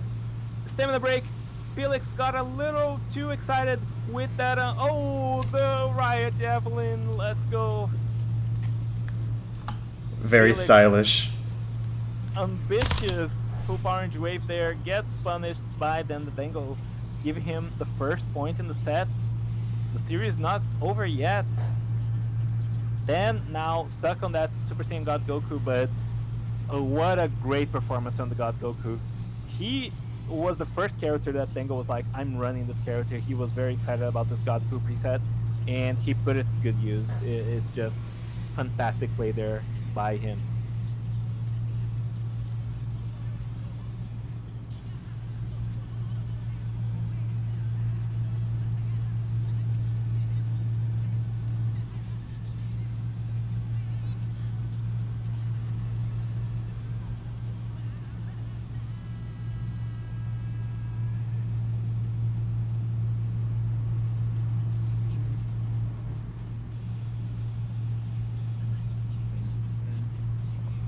Oh my god. Omega Sharon from Felix. That's gonna be a tough one. He has setups into Ice Field, and that's especially punishing towards 3-bar evaders. Let's see if Dango's gonna be able to keep the upper hand in neutral. What is that jump attack? That reminds me of a funny video. Oh. Yeah, you gotta hit us up with that in the Discord later. I'm excited to see it.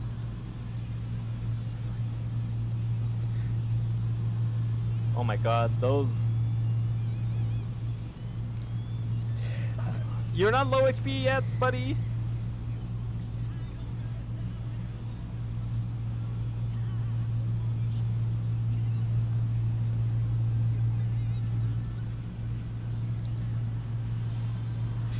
Oh. Oh my god, that's what I was talking about. No, and not like that. He went for the Riot, for the, not the Riot Javelin, the Rebellion Spear, and got punished during the startup. Felix takes game 4, and will be the champion of the rental tournament, unceremoniously dispatching then the Dango. But wow, what a heated set. That was... Well, that was a great showing from both contestants, and I mean, wow.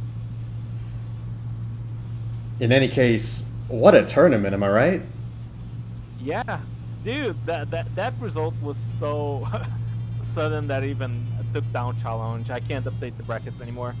Well, that concludes the first rental only tournament. That was what a set, what a tournament. I am really proud of Dan the Dango and Felix and Zeno Mesa for their top 3 results, and that was just some good ass universe. Really enjoyable tournament throughout, and thank you all for coming. We'll be sure to drop the invite to our Discord server for more competitive tournaments in the future if you'd like to join. Yeah, absolutely. And yeah, thank you all for coming. Thank you all for watching the tournament. This has been a really exciting one, and I'm looking forward to run this type of format more in the future, maybe with more or different mentor sets. So keep an eye peeled.